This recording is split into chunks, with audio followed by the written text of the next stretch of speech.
In 1999, the West stop on the road to the Frozen Four is Madison, Wisconsin, Dane County Coliseum.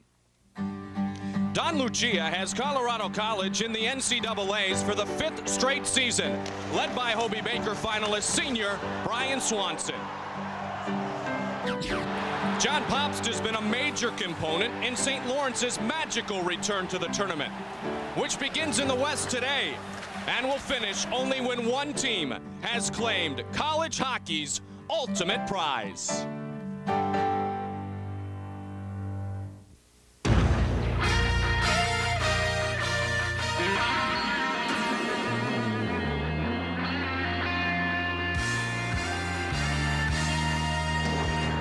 Welcome inside Dane County Coliseum here in Madison, Wisconsin. As in our first NCAA West Regional Hockey game this afternoon, the two smallest teams in Division I will try to advance to the second round, the national quarterfinals tomorrow, and an opportunity to play against the Michigan State Spartans. Now, yesterday in the East, Michigan and Maine advanced. They will play also today. North Dakota is waiting for the winner of Boston College and Northern Michigan. Our game later tonight. Hi again, everybody. I'm Mike Goldberg, joined by Tom Reid, and welcome to Madison, Wisconsin. St. Lawrence University 1 year ago, Tom, won 9 hockey games, but they always talk about in this sport, the greatest equalizer is a strong goaltender. Mike, there's no question that goaltending is the key to success, and championship games are won with goaltending. You look at Eric Heffler here right now, player of the year in the ECAC. Just a few years ago, he was a walk-on. What a tremendous year he has had for this team. Another Hobie finalist in our tournament is Brian Swanson of Colorado College. Brian Swanson, he is the ultimate player. This guy can do it all. There's no question he is one of the Hobie candidates this year, and you'll see why as you watch him play today, but he is a true leader on and off the ice for the Tigers. Now, Colorado College has encountered some key losses this season due to injury, but still they have persevered. St. Lawrence comes in with great expectations. Colorado College wants to play for another day.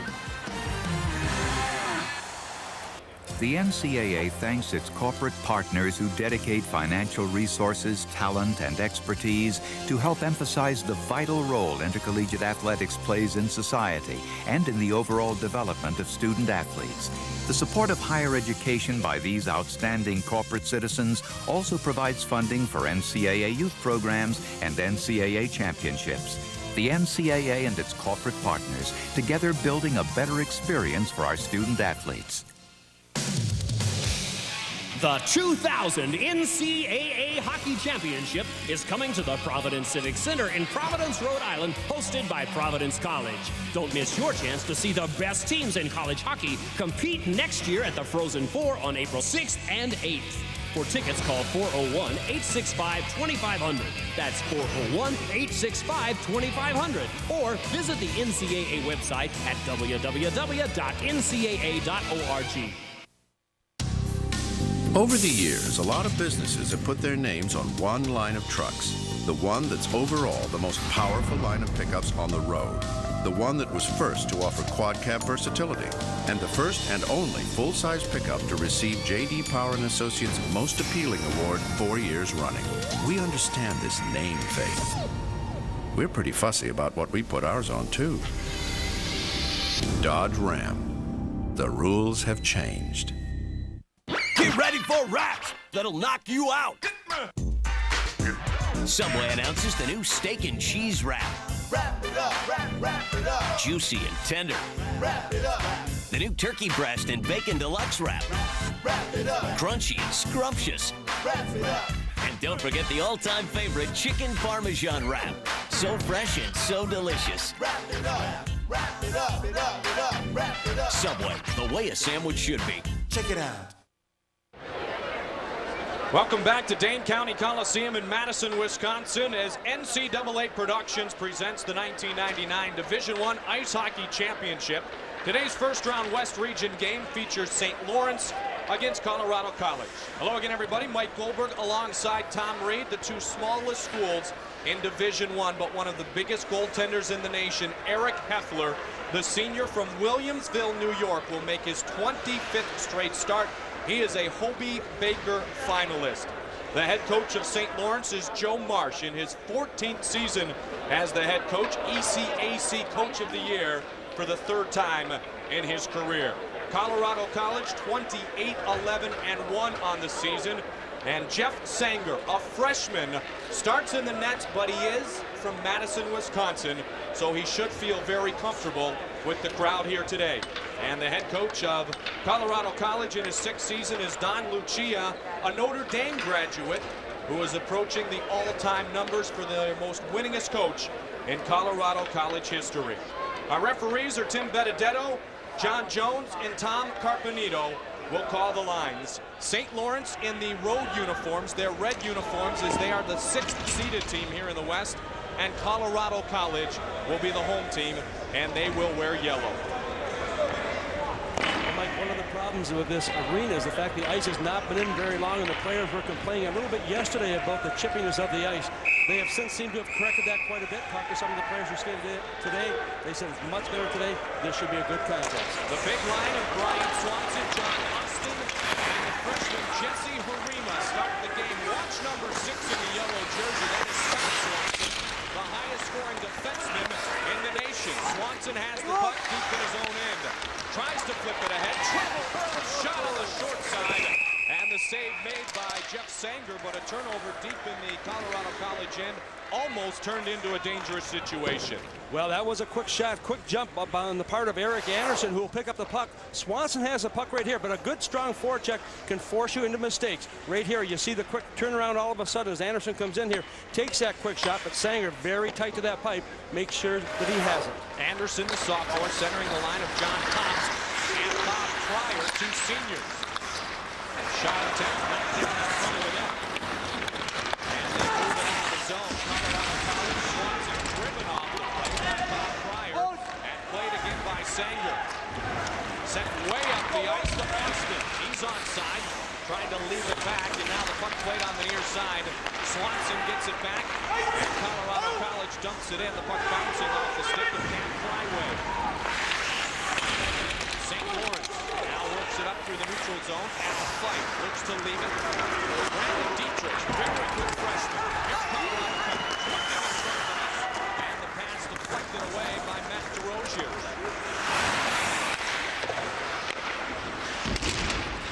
Right in the neutral zone and finally pushed ahead. And Colorado College defenseman, the junior Dan Peters, skates it out of his own zone.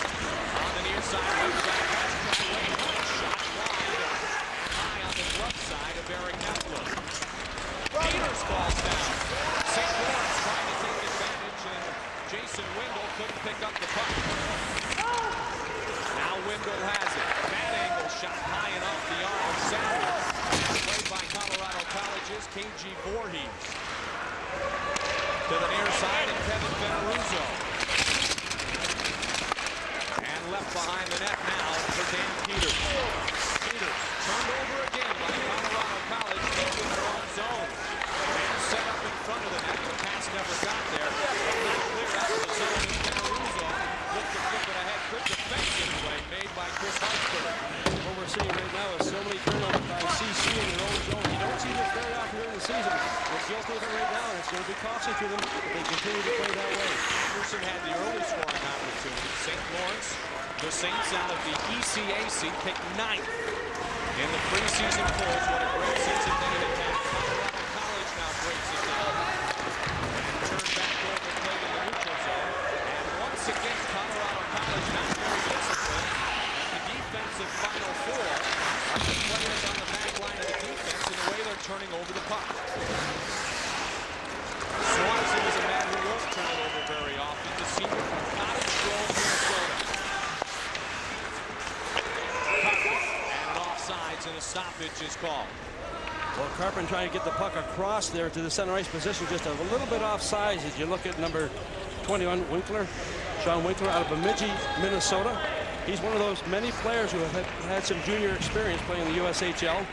This game very quick. Both teams making changes before the 45-second mark of that first period, and both teams a little bit guilty of giving the puck away, especially the Tigers. And St. Lawrence doing a great job of forcing the issue, trying to force the Tigers into those turnovers and take advantage of the opportunities.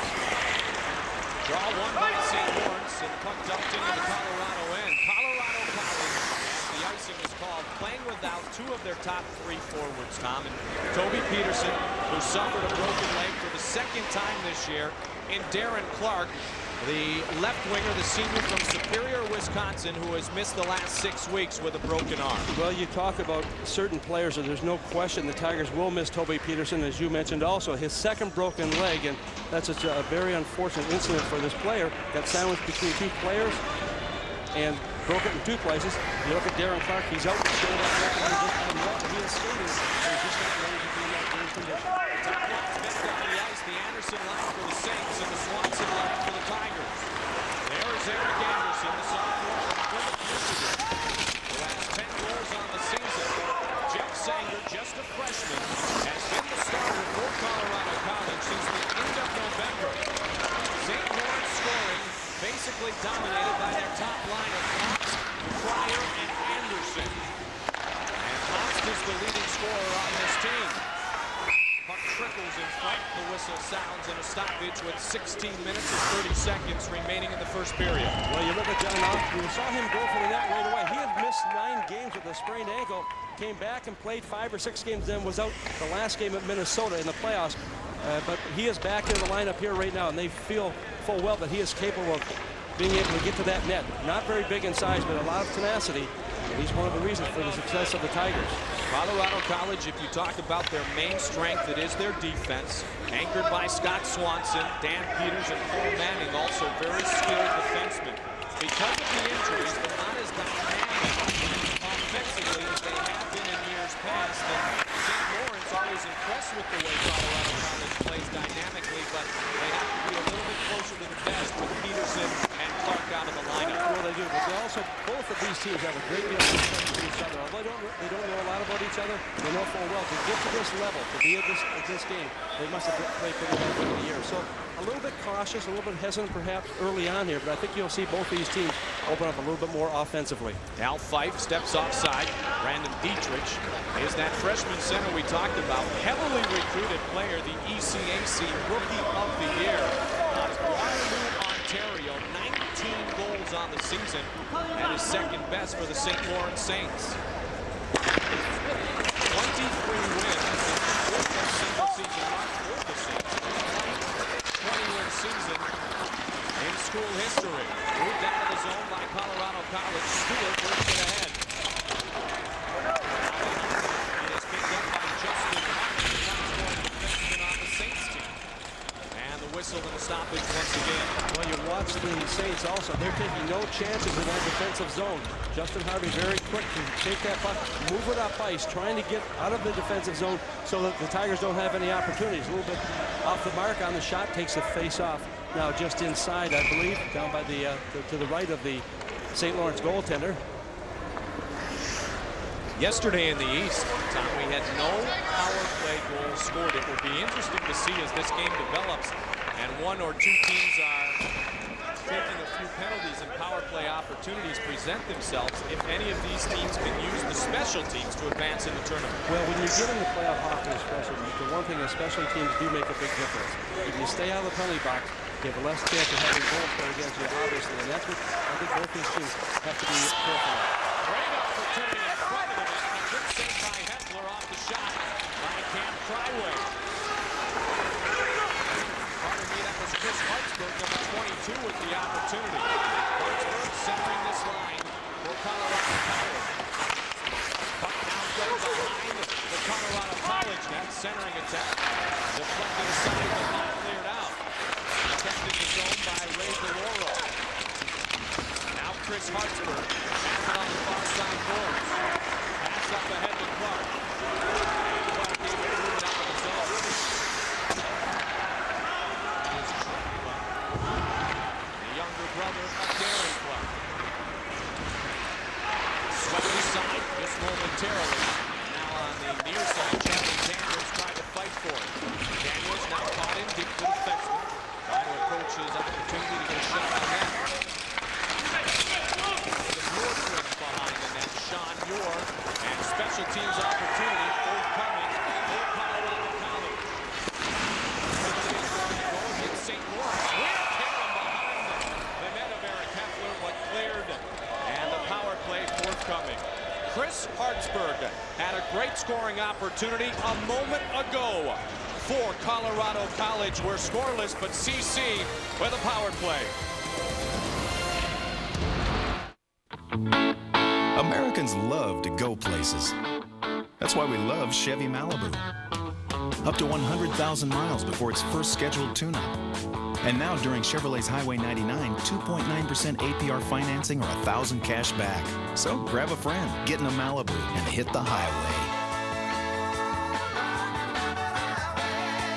Chevy Malibu, now with 2.9% APR financing or 1,000 cash back. See your Chevrolet dealer today.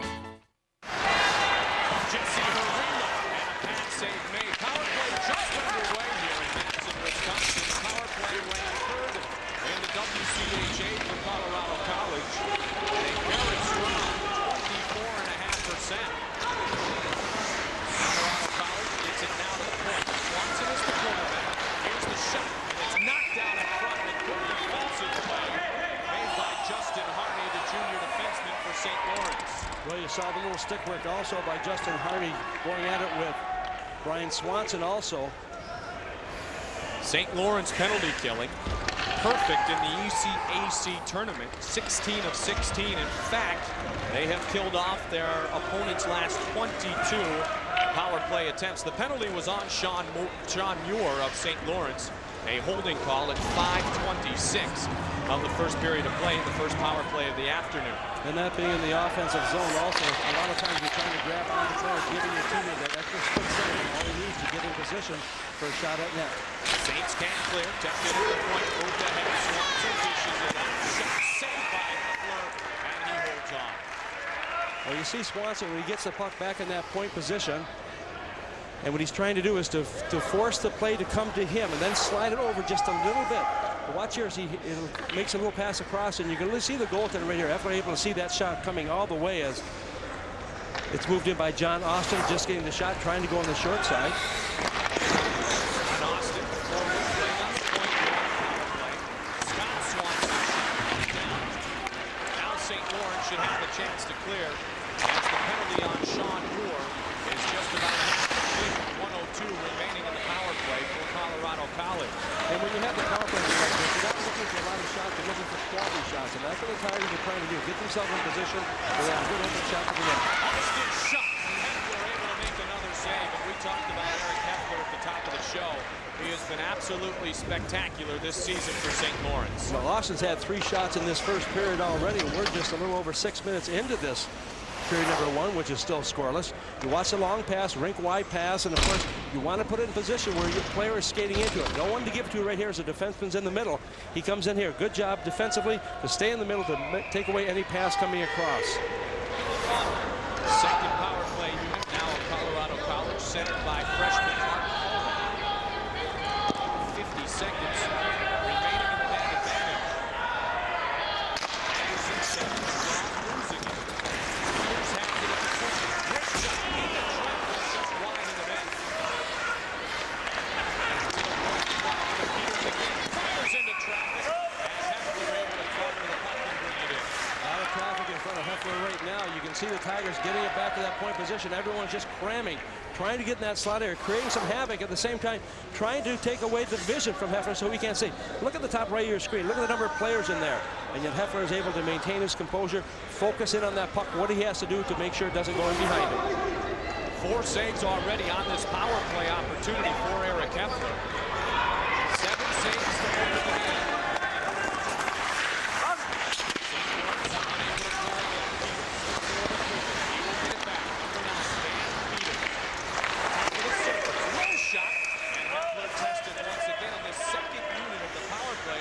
Goes through Peters, and they just want to jam, as you said, the front of the net. Well, he's the quarterback back in this power play right now. You see he'll come to him. Good position, moving to the center ice to get a better shooting angle. Once again, using those players in front as a little bit of a screen. Look at the traffic there again. Heffler doing a great job. No rebounds coming his way, and Tigers perhaps a little bit frustrated, but they're getting the shots to the target. 25 straight starts. He has been forced this season to make a lot of saves. He has made a lot of saves this season. In fact, he faced 159 shots in the ECAC tournament and made 150 saves. You know, I talked to Joe Marsh about him. I said, what kind of a player is he? Well, he said he's very unorthodox. He doesn't handle a puck well. I said, what does he do? He said, he stops the puck. That's all he has to do. 6'3", very imposing. Four stopper, as they say. Peters is at the point. He gets the puck. He can't get the puck. He's okay. The puck back to the neutral zone. Penalty's about to come to an end. Covered in freshman. At the top of the circle. Fires the shot.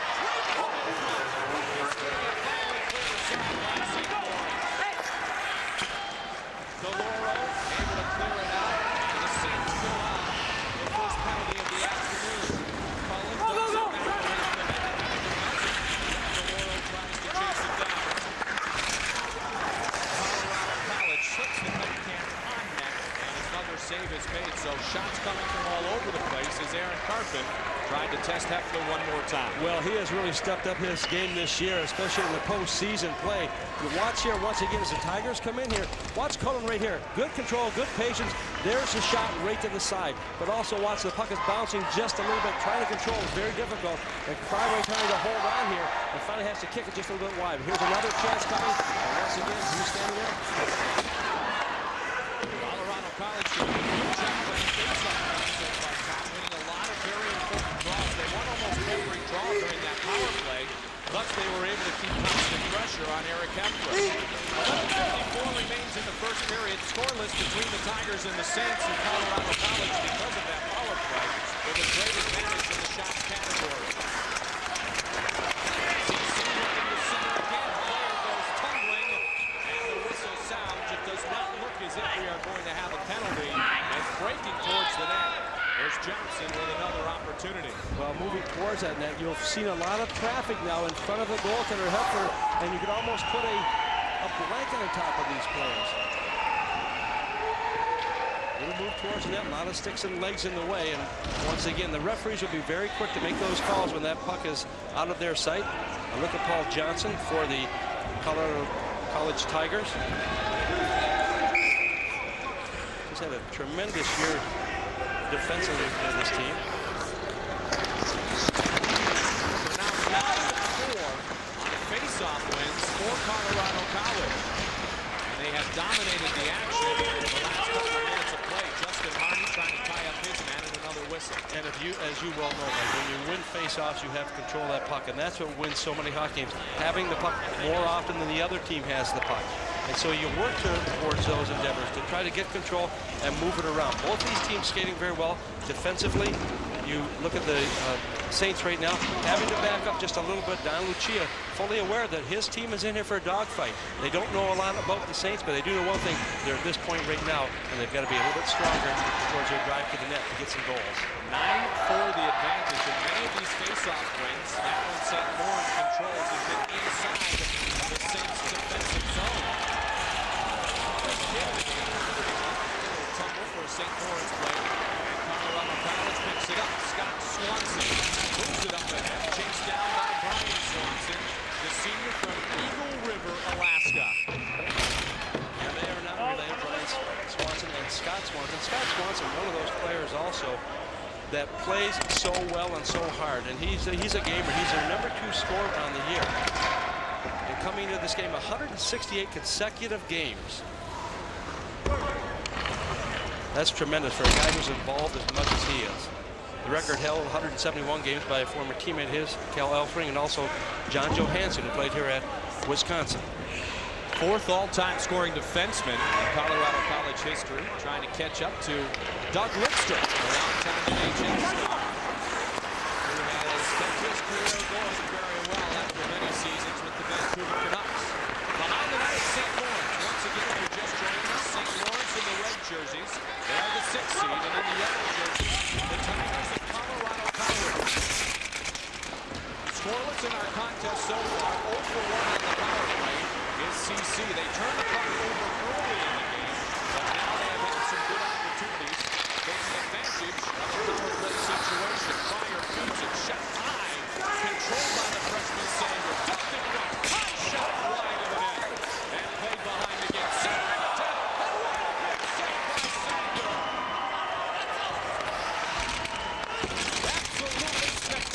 a kick save a moment ago by the freshman Jeff Sanger, the best save of the contest thus far.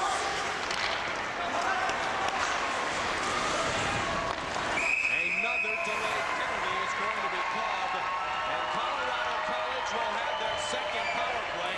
But what a save by Jeff Sanger just a moment ago. Remember Sussel for beautiful homes, room additions, and garages, all affordably priced with excellent financing. Sussel has a spectacular collection of pictures and floor plans for you to review at their Display Home and Information Center, 1852 Como Avenue, across from the State Fairgrounds. You're invited to stop in 7 days a week for your new home, room addition, or garage. Just remember Sussel. Give them a call at 645-0331.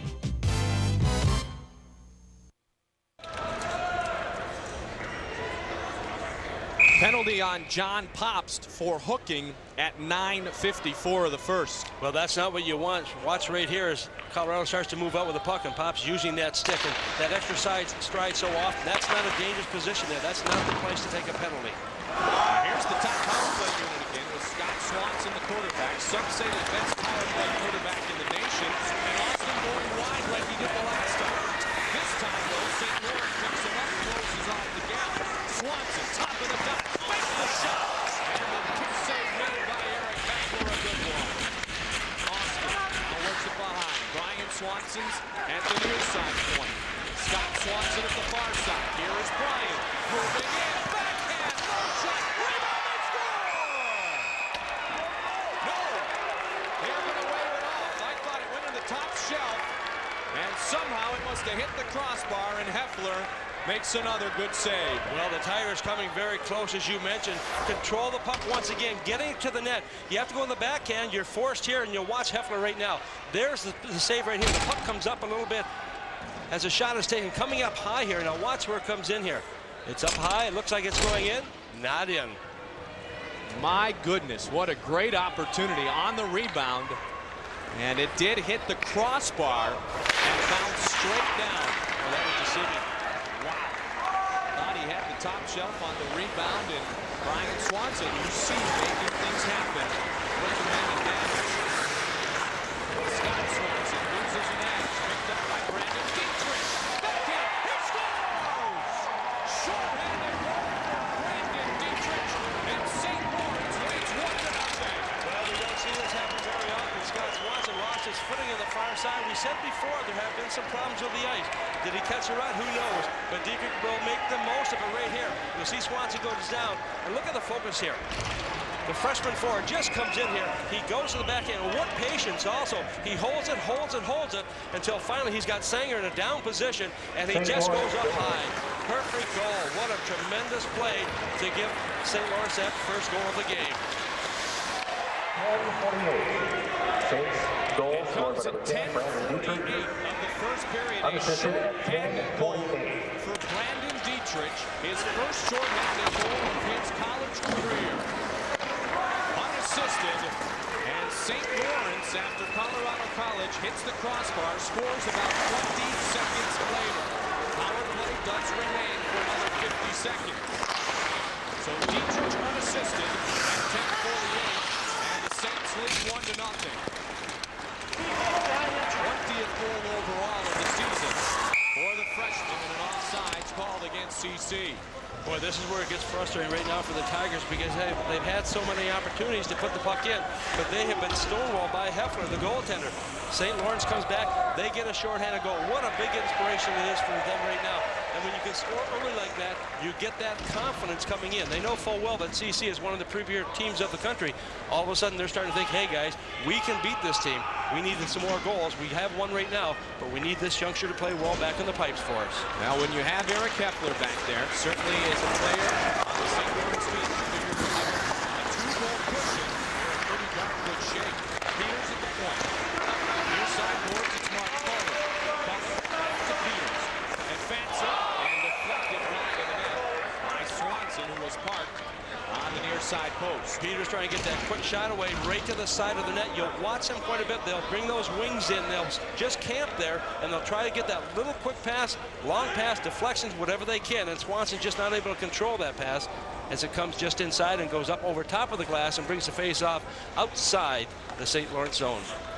We are at Dane County Coliseum here in Madison, Wisconsin. This is game 1 of 2 of the first round of the West Regionals. Mike Goldberg alongside Tom Reid, St. Lawrence, the road team in the red uniforms, Colorado College in the home yellow jerseys, and Brandon Dietrich, the freshman, has scored our only goal of the contest, shorthanded at 10:48. Number 6 seed against the number 3 seed. The winner tomorrow will face the 2nd seeded Michigan State Spartans. Colorado College just had their 2nd power play period come to conclusion, and they are now 0 for 2 with the man advantage. These are the 2 smallest schools in Division I hockey. Peters a long blast, long rebound, and Pop's able to gather it on in. Turns it over though in his own zone. Now in front, Swanson. To deal with it. 3-on-1 opportunity for St. Lawrence.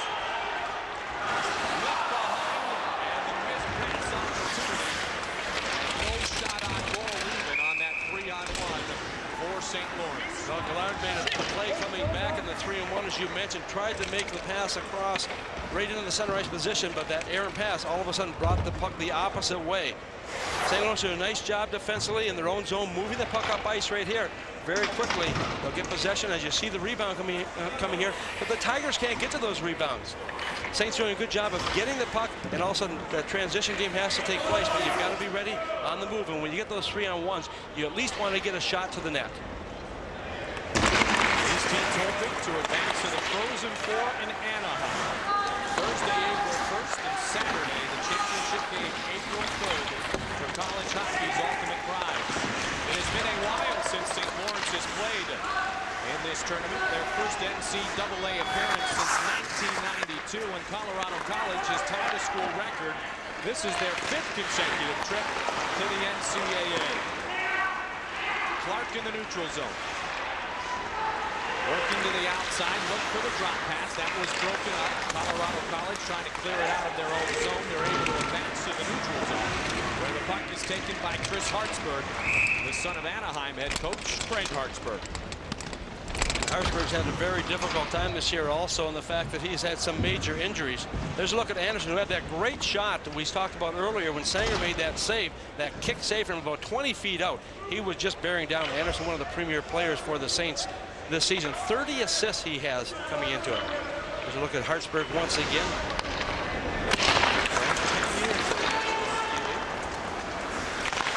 Proud of young Chris.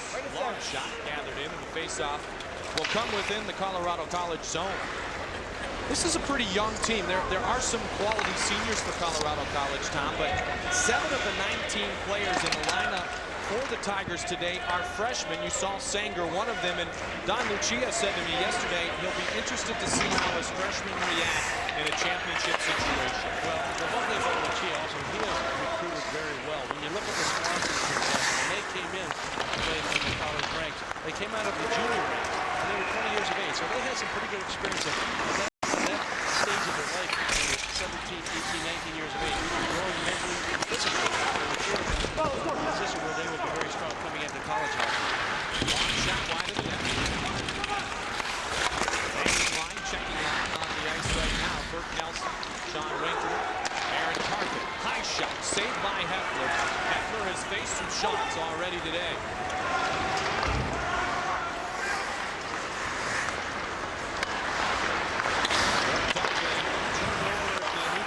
Area. Reid the roll. Sends it back in off the high boards, and a whistle will sound as the faceoff will come in the neutral zone area. Well, the Saints doing exactly what they wanted to do as you look at the shots that Heffler has faced already, and he has been very, very strong in that net. And what I like about him is the fact, and you mentioned before, Mike, he's got that size, and when he's on his skates, he is so imposing. He's big, he's strong. He may not handle the puck that well, but he does the one thing he's supposed to, and that's blocking shots, keeping the puck behind, and not giving up the rebounds that teams so often are looking for. Stewart chases it down to freshman Mike Stewart. Now behind 2 St. Lawrence players. Puck squirts free and grabbed by John Austin. He's looking to circle. And now the puck played by Mike Gillard. Gillard, the sophomore. A hat trick against month in the ECAC tournament, so he's one of the hotter players coming in for this NCAA championship. Swanson stops, top of the dice, wheels it around, and cleared out quickly by the Saints with 5 minutes and 15 seconds remaining in the first period. Wholesale line changes. Scott Swanson brings it back up all the way and pushed aside by Heffler.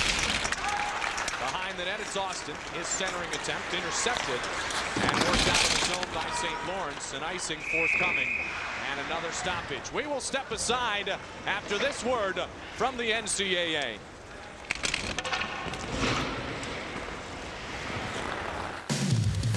The 1999 NCAA Hockey Championship is coming to the Arrowhead Pond of Anaheim, hosted by the University of Alaska Anchorage. Don't miss your chance to see the best teams in college hockey compete at the Frozen Four on April 1st and 3rd. For tickets, call 714-550-4636. That's 714-550-4636. Or visit the NCAA website at www.ncaa.org.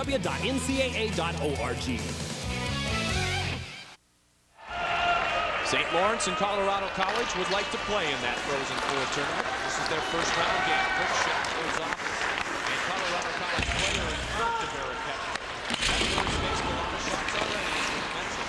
Able to hold series a couple of times in the ECAC tournament. Bouncing, flipped up once, twice, and finally grabbed by the lefty. And some extracurriculars taking place behind Eric Heffler. Cryway moving in there and not very well received by the Saints as he's trying to create some problems there. Watch in front of the net once again. You get players in there, and what they're trying to do is just distract the player right here, Cryway. Look at using his stick right there. And finally, everyone just kind of converges from both sides as Cryway takes a couple of shots there. And maybe a couple of penalties also go along with it. And a couple of young men will work their way to the box. You saw Cam Cryway, Calgary, Alberta. The referees in control, again the officials, Tim Benedetto, John Jones, and Tom Carpenito. Roughing is going to be the call. Joe Marsh, the chair of the NCAA Ice Hockey Committee, was very excited. I mean, he could not contain his emotions. How excited he is about this team. He says he loves this team. He said absolutely, and coaches and hockey guys around the nation will understand there's absolutely no babysitting to do with these youngsters this season, Tom. No, absolutely not. And the nice thing is that this team, especially this season, is very, very close-knit. I think there's 12 of the players, people connected with the hockey program, that live together. And so he said that has helped us a great deal because these players really care about each other. And when one player's down, somebody else always is able to come in there to help out, to bring that player back up again. He said it's just like a family for all of us. And an interesting comment yesterday talking about the championships. He said an opportunity like this reveals, it doesn't develop, it reveals the character of a hockey team. And he feels these St. Lawrence Saints with their four senior leaders have a lot of it. Now they need to generate some shots on net. They've only got 6 so far in the game, being outshot 18-6 so far in the contest. 4-on-4 with the roughing penalties, going each way for the respective players. Morrison in the box for CC. For the Saints, the junior Dale Clark, the same ball. And a minute and 18 seconds remaining on the 4-on-4. This is going to be exciting on this near Olympic size surface here with room to work to the outside. Of course, the Western Collegiate Hockey Association teams are used to Olympic size rinks. ECAC has a splattering of both. Flipped across. Back to the point. Shot fanned on. Triples in front. Quick snap shot and another good pad save by Eric Heffler as the Hobie finalists tried to score on the Hobie finalists. Well, perfect position to take that shot. Also, Brian Swanson coming in the slot, and he's just moving into that. Watch the quick shot right here. All of a sudden, it's blocked momentarily, but the little kick with the save, with the skate, all of a sudden puts in position where Swanson just comes in, but he's right into the midsection of Heffler, who comes up with that key save. Brian Swanson, 25 goals on the season, a career high 65 points. Third all-time in assists. CC passage out of the zone. And so Scott Swanson on the spin and retreat. Swanson leaves it now on the outside. Speed being utilized. Standing move backhand swept aside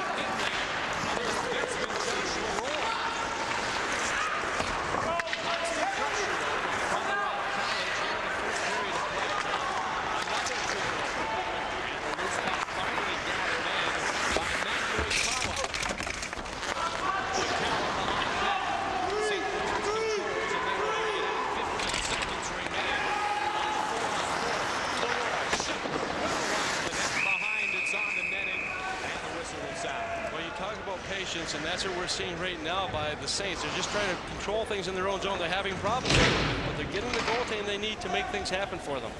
Stay with us for our first intermission activities. Rick Cobley, the head coach of Northern Michigan, will be our guest. We will have one of many NCAA tournament flashbacks of our weekend's coverage, statistics and highlights all coming in our first intermission today. Play well or go home is what Don Lucia said about this time of the season. Both St. Lawrence and Colorado College, not household names if you are not familiar with hockey, but two schools with great tradition in the sport of hockey. Last year in the tournaments in the East Regionals in Albany, Colorado College beat Clarkson and then lost to Boston College in the quarterfinals by a score of 6-1. Boston College will be featured on our telecast later today.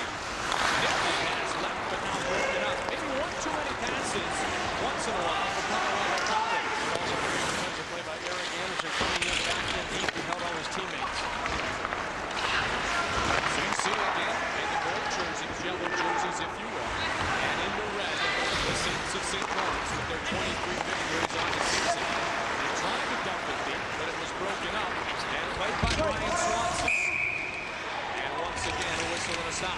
You know, I mentioned about Anderson coming back in there deep, and so often, Mike, when you look at teams, you always follow where the puck is. You really have to look at the players who don't have the puck and see what they're doing, see how they're positioning themselves, because so often that puck will come free to them.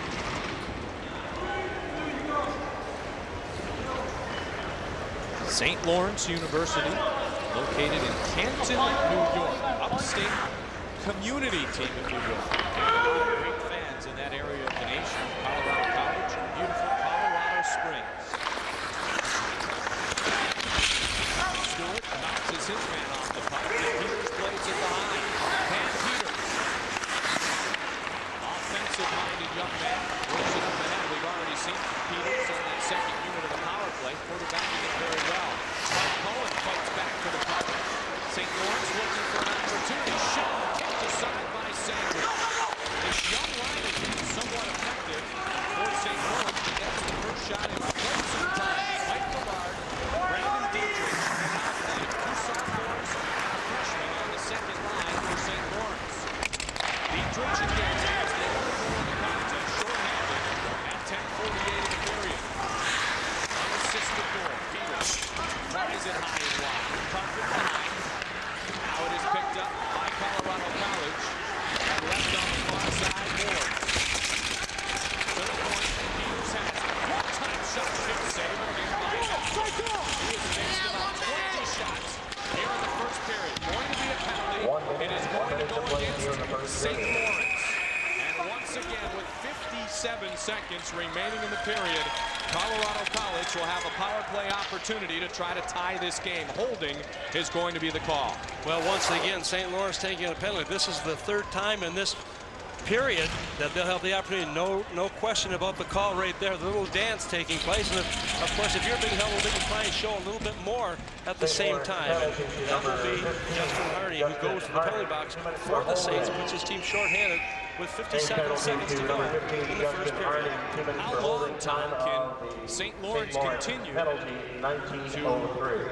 take this pressure of Colorado College and handle it? Well, eventually something has got to break here. The dam can only hold for so long, and the one thing is they have been having very few rebounds coming off their netline, and they've been able to get that puck pretty well out of the zone and down the ice. The pressure continues to be put on by the Boston stops Swanson at the first line. Swanson on his power play. Freshman Gypsy Marino.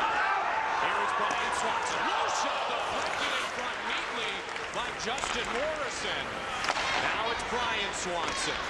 Swanson shot. Rebound in front and gathered in once again by Eric Heffler.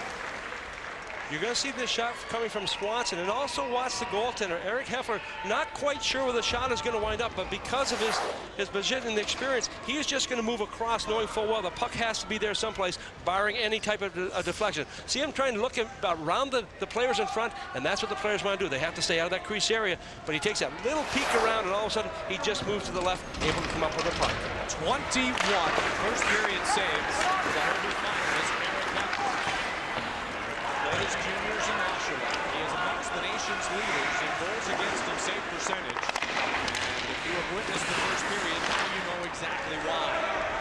seconds remains in the first period. And if they do not score a goal in the next 8 seconds, I doubt that Colorado College will. They will have about a minute of power play time to begin the second period. The horn sounds and the first period of play comes to conclusion as the Colorado College Tigers trail the St. Lawrence Saints by a score of 1-0. Brandon Dietrich once again with the shorthanded goal coming just moments after Colorado College had hit the crossbar on an opportunity on their first power play of the game. Well, Mike, you look at this first period, also St. Lawrence going into the dressing room right now. They know full well they have to pick up the pace here a little bit. They're allowing far too many shots, and they've got to be a little more disciplined when it comes to penalties. They cannot afford to be sitting in that penalty box. CC, on the other hand, they know full well, too, that they have to press a little bit more. Nothing is going to be easy. It doesn't get easy to get to this level. You can't give up because you have not been scoring the goals. They've had the chances. They have just not been able to connect with it yet. St. Lawrence leads 1-0. Joe Marsh, the head coach of the Saints, is downstairs. And coach, a couple of power play opportunities against your team, and Eric Heffler is always spectacular in the first 20 minutes. No question, he's done a great job for us, and we've been relying on him all year long. I hope we don't have to rely on him quite that much. Joe, your team has taken a number of penalties in this first period that kind of put you behind the 8 ball a little bit because the Tigers have not been successful, but they put the pressure on. What do you tell your team? Well, you know, we want to stay out of the box against this team. They can really move the puck. They're very fast. They're on it all the time. So, you know, I think we get caught in, you know, trying to make some adjustments. We didn't get to the one-on-ones right away and took the kind of the non-skating penalties. We can't afford that, so we got to really pick it up. Joe, good luck in the second and third periods. Thank you very much. Shorthanded goal by Brandon Dietrich, though, is the difference, but Colorado College pressuring the senior Eric Heffler. How long until the dam breaks? First period intermission forthcoming.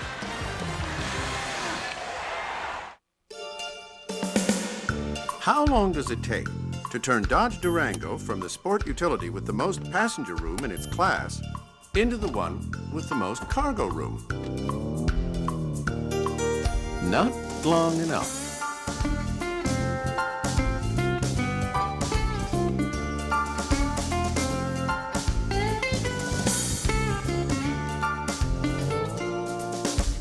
Durango, new ground for the new Dodge. Ah, slow roast. Just like a cattle company prime rib settling into the oven. Heat seeping in. Spices becoming one with the bubbling juices. Getting all tender to the core. I like it. Cattle Company slow roast prime rib dinner starting at $13.59. The Grand Forks Herald covers UND sports like no other media. Whether it's sports scores or in-depth news and interviews you seek, every day the Grand Forks Herald puts the information you want to know in your hands, at your door, and on the newsstand. Let our award-winning sports department give you a front-row seat for UND Fighting Sioux sports. For the third year in a row, Associated Press sports editors have voted the Sunday Grand Forks Herald sports section among the top 10 best in the nation. The UND Fighting Sioux and the Grand Forks Herald sports department, both nationally ranked and a winning combination. Remember Sussel for beautiful homes, room additions, and garages, all affordably priced with excellent financing. Sussel has a spectacular collection of pictures and floor plans for you to review at their Display Home and Information Center, 1852 Como Avenue, across from the State Fairgrounds.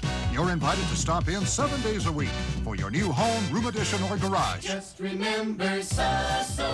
Give them a call at 645-0331.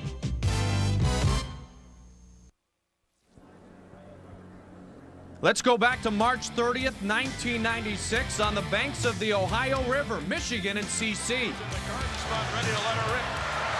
Now Halko into the corner. Colin Schmidt. Oh, it's taken away. Schmidt's pass intercepted. Great Crozier blocked in front. Shot. Save. Rebound. The voice of the late Tom Mees, a great hockey friend, Red Berenson's first title and Michigan's 8th. They win 3-2 over Colorado College. Back upstairs here inside Dane County Coliseum. traffic in front of Eric Heffler might be a key to Colorado's success. Well, it will be. The one thing, you've got some good size with the Tigers. They like to move in front of the netminder. Right now, what they have to do, the Saints have got to move those players out there. They can't afford to allow them to just stand in front of their net. As you pointed out, Tom, though, Heffler not leaving a lot of rebound opportunities. No, he doesn't, and that's a sign of a good goaltender. He's very confident in himself. He uses his glove well. He uses his stick well.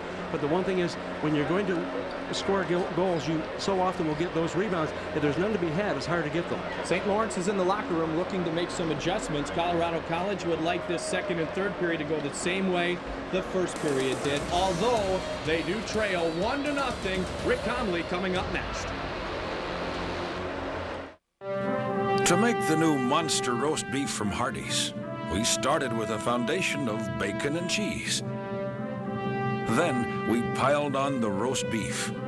Then we piled on some more. So much so that by the time we added a second layer of bacon and cheese, it took some tricky camera work just to show it all. The new monster roast beef sandwich, only at Hardee's. It's the Jeep Spring event, and great deals on your favorite Jeep vehicles are showing up wherever you look. Like a low $359 a month lease rate on the rugged Go Anywhere Grand Cherokee Laredo. Now with more power, more safety, more capability, and more luxury than ever before. The landscape will never be the same during the Jeep Spring event, the event that's getting everyone to sit up and take notice. Check one out at your Jeep dealer. Uff da. Det noe I veien? Og den gamle transmission. La oss fiske. Du din dumme fisking. Og de vil finne oss. Selv ikke fisken kan finne oss her. Even Ole and Line know Kennedy Transmission is where you go when you're having transmission trouble. Quality repair from the experts who care.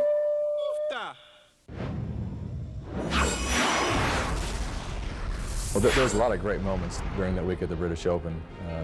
The Saturday round, I shot a course record, and so it just seemed like every hole there was something great happening, long putts or great iron shots, and the crowd was behind me. But the actual tapping in that little three-footer to win by two, nothing can beat the feeling of that kind of satisfaction, and just knowing that all the hard work was worth it. That was very special. MSC, celebrating 10 years in sports. Welcome back to Dane County Coliseum. At the end of the first period, it's St. Lawrence 1, Colorado College no score. And with us right now, the head coach of the Northern Michigan Wildcats, Rick Conley. And Rick, I guess, first of all, this has to be an exciting time for your team right now to get to this level. Well, we've only been gone 2 years, Tom. You've forgotten us already. So, no, we're excited to be back. The kids have been real good. Well, the thing is, when you get to this level now, it becomes a different game. The playoffs are totally different than from the regular season. I think so. I mean, you're away for about 5 or 6 years. You forget how big this is. And you're trying to keep your kids loose. They've been real good, but all of a sudden at pregame meal, they're a little bit tighter than they were yesterday. Do you sense a difference in the players? You talk about the meal and so on, where they go. So often, you'll find a team that's very uptight during the playoffs. During the regular season, they're a little more relaxed and so on, but when you get to the playoffs, it's totally different for them. Well, I think so. When you're playing and there's no tomorrow, I mean, there's a whole different element to the game, and there's a consequence greater than any you've had all year, and they know that, we know that, and so you can't hide it. You just have to deal with it. Now, you're going against Boston College, and what is your read on them? Excellent team. Very well coached, great talent. You know, 3 premier All-American caliber hockey players in Farkas, Belfry, and Gianta. Good team speed. 5 quality offensive guys that can go on a power play. You know, had a great year. Maybe not as good as some people thought they might have. Still won 25 games, and one of the better teams we'll have seen so far.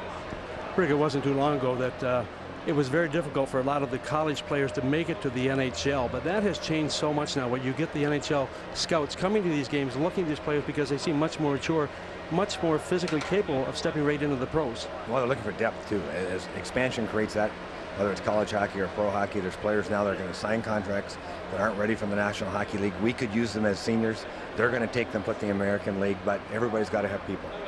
Rick, when you get to this level also, when you get to the final games for the year, it's got to be exciting for everyone, of course, but Also, a one-game elimination can take a player or a team out of it very quickly. It can, but you know, we've talked about different formats. I coached when it was 2 to 3 in the early rounds, and there's a plus to that. 2-game total goals. I've been through that. I like this. I think, you know, it's an honor to be here, and I'd rather put it all on the line in one hockey game and let the best team move on. Well, we'll see what happens. Rick, thanks for being with us. The score here: St. Lawrence 1, Colorado College nothing. We'll have more coming up right after this timeout.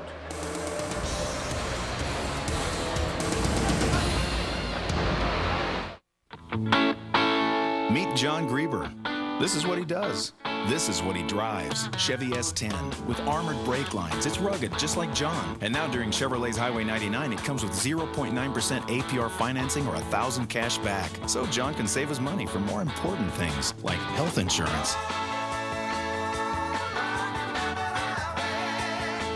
Chevy S10, now with 0.9 APR financing or $1,000 cash back. See your Chevrolet dealer today. Voller Insurance partners with you in protecting what matters most. For more than 50 years, Voller has built its reputation on its people, its clients, and a commitment to VIP service. Voller Insurance, Fargo, Bismarck, Grand Forks. Voller Insurance understands that the strength of its people is its greatest asset. People that tailor insurance protection that meets your needs. That's the key to VIP service. Voller Insurance, Fargo, Bismarck, Grand Forks.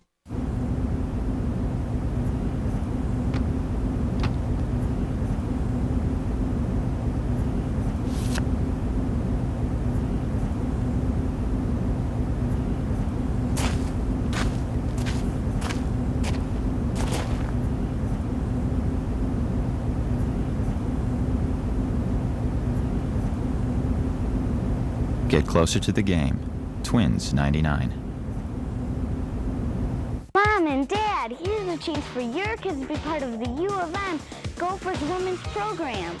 Sign them up to be a Gopher Kid. They'll get free stuff like admission to all regular home events, newsletters, and special things to do like meeting the coaches and student athletes. Plus, they'll get a cool Gopher Kids t-shirt, all for only $20. Pick up an application at any Club Kid location or call 624-0800. Go for kids. It's cool, it's fun, but it's only for kids.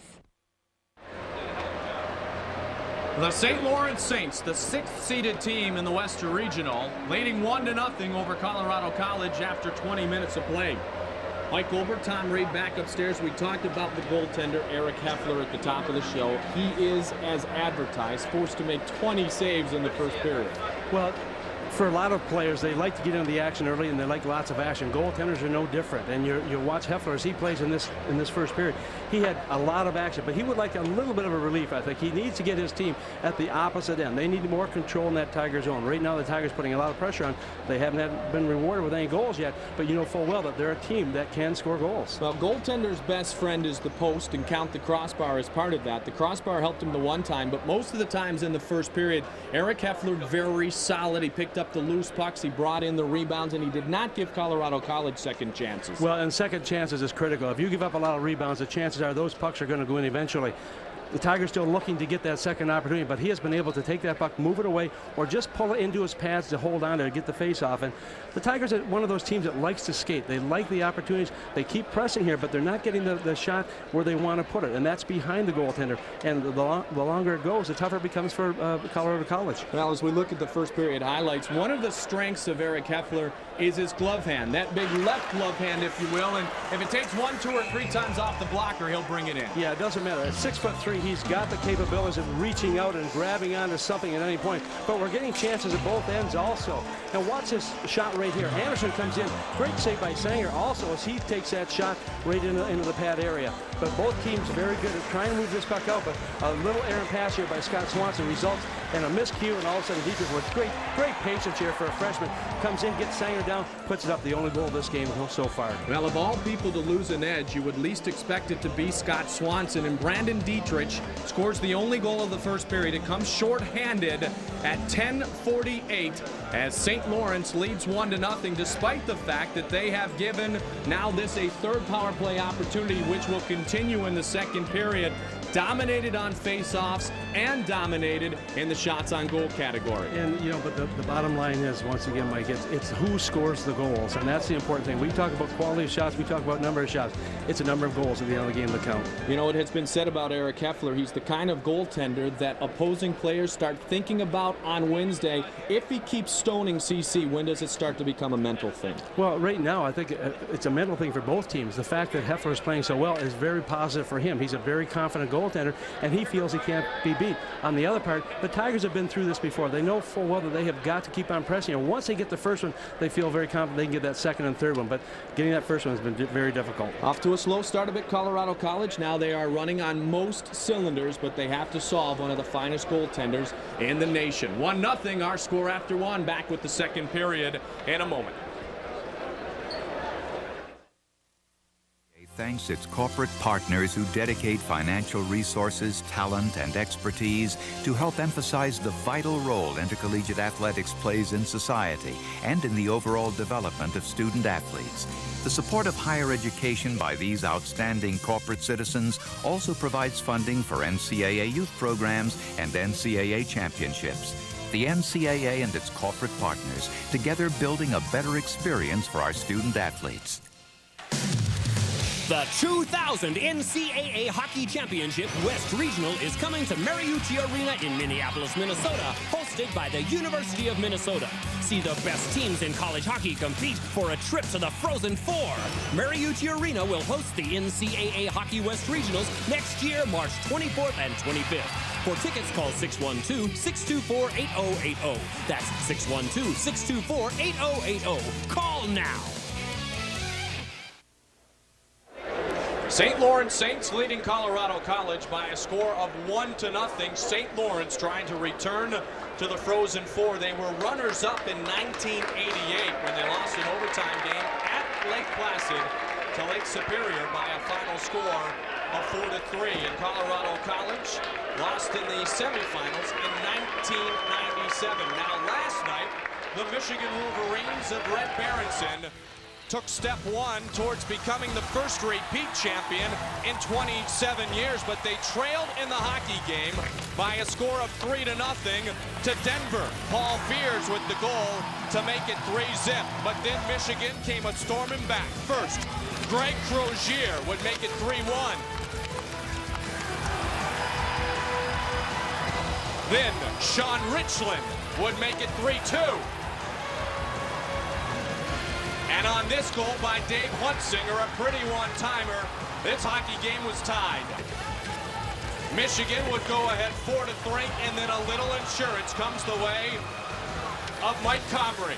On the short side, 5-3, Wolverines advance to today's quarterfinal action at the East Regional in Worcester, Massachusetts. Interesting in that game also, I don't know what Red Berenson said to his team, but 7 minutes into the second period, they were down 3-0. He called timeout. His team had been outshot 17-4 at that stretch. For about the next 22 minutes or so, Denver did not get another shot on net. And so whatever Red said, I think you should bottle that and save that for another time. But a good opportunity to call the timeout. You're allowed once in the game. He made the most of it. He waited so long. Now he's won 2 of the last 3 national championships. Mike Goldberg, Tom Reid. Happy to be with you with our corporate NCAA Productions here at the West Regionals in Madison, Wisconsin. Our play continuing to start this period. Don't forget, shot, loose puck, and the whistle sounded. Pulled down a Colorado College man after the whistle had sounded. Well, the Tigers coming up with that quick burst right away as they have the man advantage also. 48 seconds remains in that paint to Justin Hardy.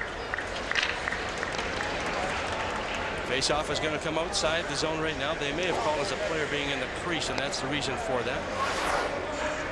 Look at it once again. Watch at the bottom of your screen right here. You see the players come. Oh, yeah. There's about 2 or 3 of them in there. Enough for Jesse Harima to have the face-off forced back into the neutral zone. Near side Austin. He's got some speed trying to utilize the outside of this large ice surface a little early. Chopped away by the Saints, cleared just to the neutral zone, where Austin will spin. Now he brings it across into the offensive side, loses the handle, but hands it in and skates. John Austin, back to Swanson, untouched, one time,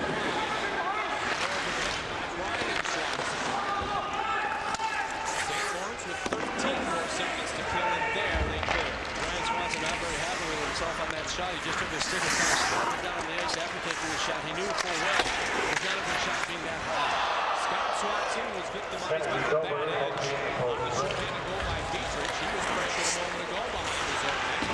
As the third power play now becomes unsuccessful for Colorado College. St. Lawrence has killed off their opponents' last 19 postseason attempts. After the power play ends a dandy move by Colorado College, and this game is tied at 1. Mike, we've talked so often about giveaways in your own zone. You're going to see Matt DeRozier with the puck right here. You see the goaltender, Heffler stops it. He takes the puck, shoots it a little bit too hard coming around the boards. All of a sudden, it's just picked up very quickly. The shot is taken, and you're watch here as Cryway comes in, and looks like on the short side, just puts it away. We talked about the pressure the Tigers put on. They finally have been able to break that goose egg they had. They've got a goal to tie it up at 1 apiece. 7th goal of the season, 7th goal of his career in the postseason. Cam Cryway picks it up after the ineffective power play opportunity. This game is all tied up by CC. Big shot, let's go! Blocked by Justin Morrison. It's 2-1 Tiger. Well, here's a player who has really stepped up his game. Justin Morrison, the sophomore forward, last year with 4 goals in Madison. He just scored his 22nd goal of this season. 18 more goals this year than last year. This is a big-time player. You watch the play once again. The Tigers come in. Credit Morrison right here as he makes that little move. Looks like he's going to the outside around DeRozier. All of a sudden comes back to the right, and that quick snapshot beats Heffler. How quickly they come. We said before, once they open up the door, you may see a lot more goals being scored, and they have taken the lead here. 1 minute and 32 seconds into the second period. So 2 quick goals for Colorado College. Justin Morrison continues to be hot in the postseason. He has scored in every postseason game thus far. Very effective in the WCHA Final 5 tournament. CC's 2 goals are just 11 seconds apart. And another opportunity. Breakaway. Carpet. He scores!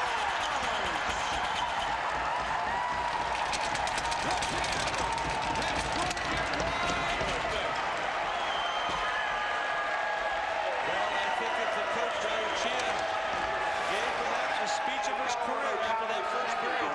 Watch here as the puck just comes right in the center of his area. Carpenter doing a nice job here of taking that puck, taking a little look here, nothing fancy about it, up high over top on the big man. It's Heffler very clearly a 2-goal lead right now as this youngster just opens up things a little bit more for his team. The junior forward out of Regina, Saskatchewan, has really stepped up his play, most of that here in the postseason. 2 minutes and 3 seconds has been played here in the second period. Colorado College has scored 3 goals. Cryway, Morrison, and Carpenter. His 6th of the year. CC exploded to open the second. 3 goals in 42 seconds.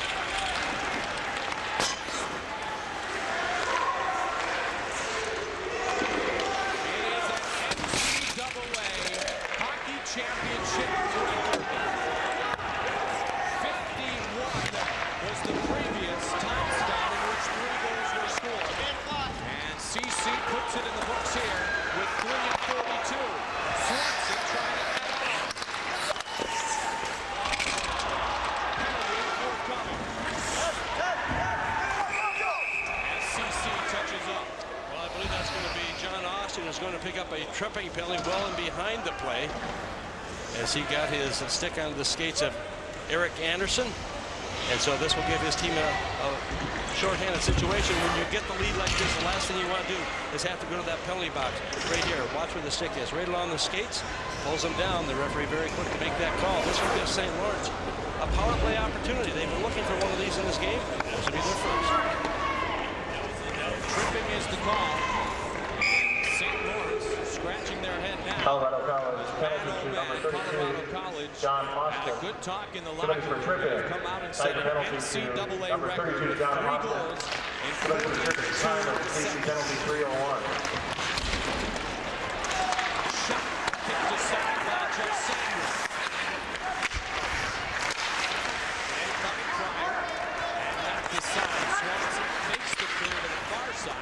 puts it on the backhand, up and out of the zone on the near side.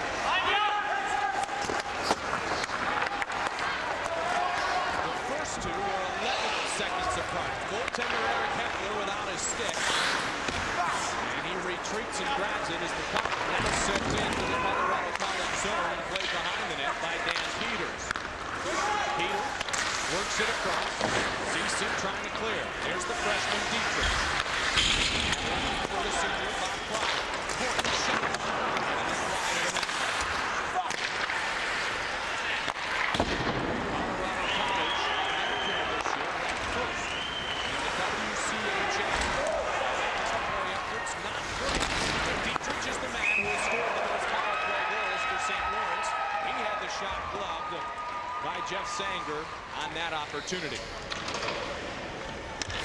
You watch right here, you're going to see the little drop pass, little fake all of a sudden draw the defenseman.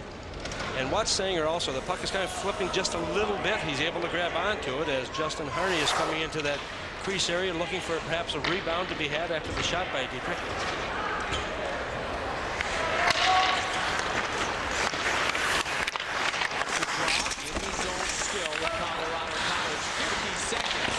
Left on this power play opportunity, the first of the game for St. Lawrence.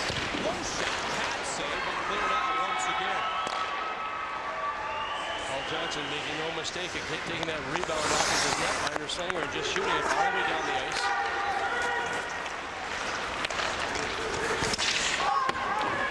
Highway gets his 7th of the year. Assist to Mike Stewart. Then Justin Morrison, Cullen, and Peters, and an unassisted Aaron Carter. 3 goals in just 42 seconds. And the Tigers, 3-1, trying to kill off their first penalty of the contest. Behind the net, it's gathered in by Matt DeRozers. And worked through the neutral zone by John Hopkins. Sanger will hold on. Sanger doing a very good job in this period, able to hold on to that puck. That shot coming from the center zone. What a flurry by CC by 2. Henson Ford strikes with electrifying deals. Get new 99 4x4 F-150 Super Cabs, just $349 a month. New 99 4x4 Extended Cab Rangers, loaded, only $208 a month. New 99 Escort ZX2s, only $179 a month. And get the new 99 Ford Taurus SE, loaded with features and options, only $269 a month. New Taurus SE, just $269 a month. Henson Ford, giving you the best price, the best value, and the best guarantee in the business every day.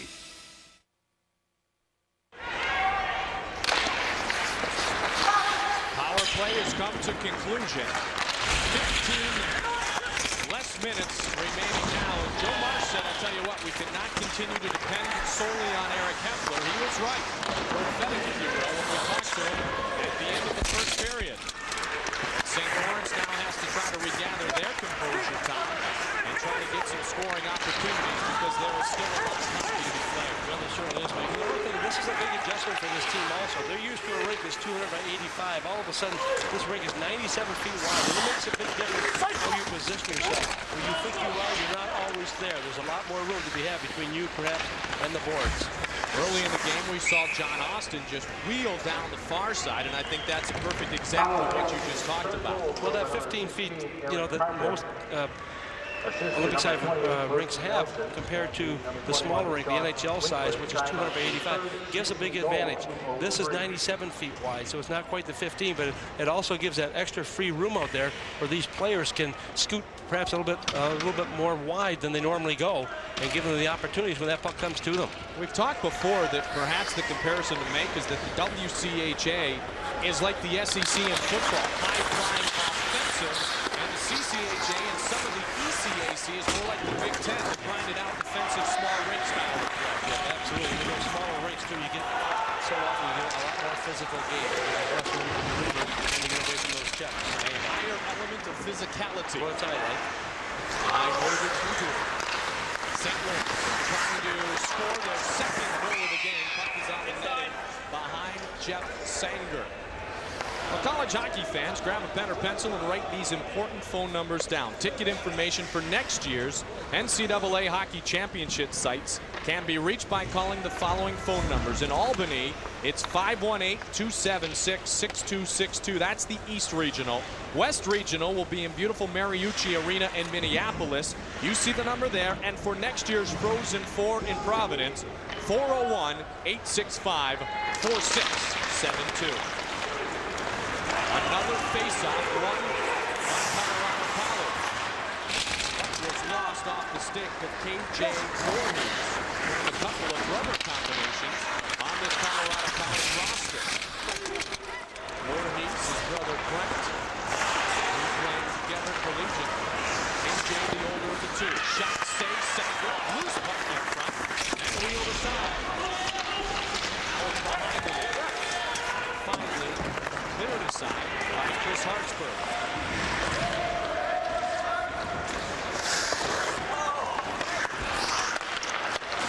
Good puck movement out of the zone. 2-on-2 opportunity. Fife is the trailer. He has it. Fires. Low shot. Stick aside. Clear but not out. Now it's Peters working behind his own net. Dane Peters, one of the young men who get a lot of ice time on the blue line for Colorado College. Intercepted in the neutral zone. Brought ahead by Delora. And back again is Colorado College. Both teams have settled in a little bit now here in the second period time.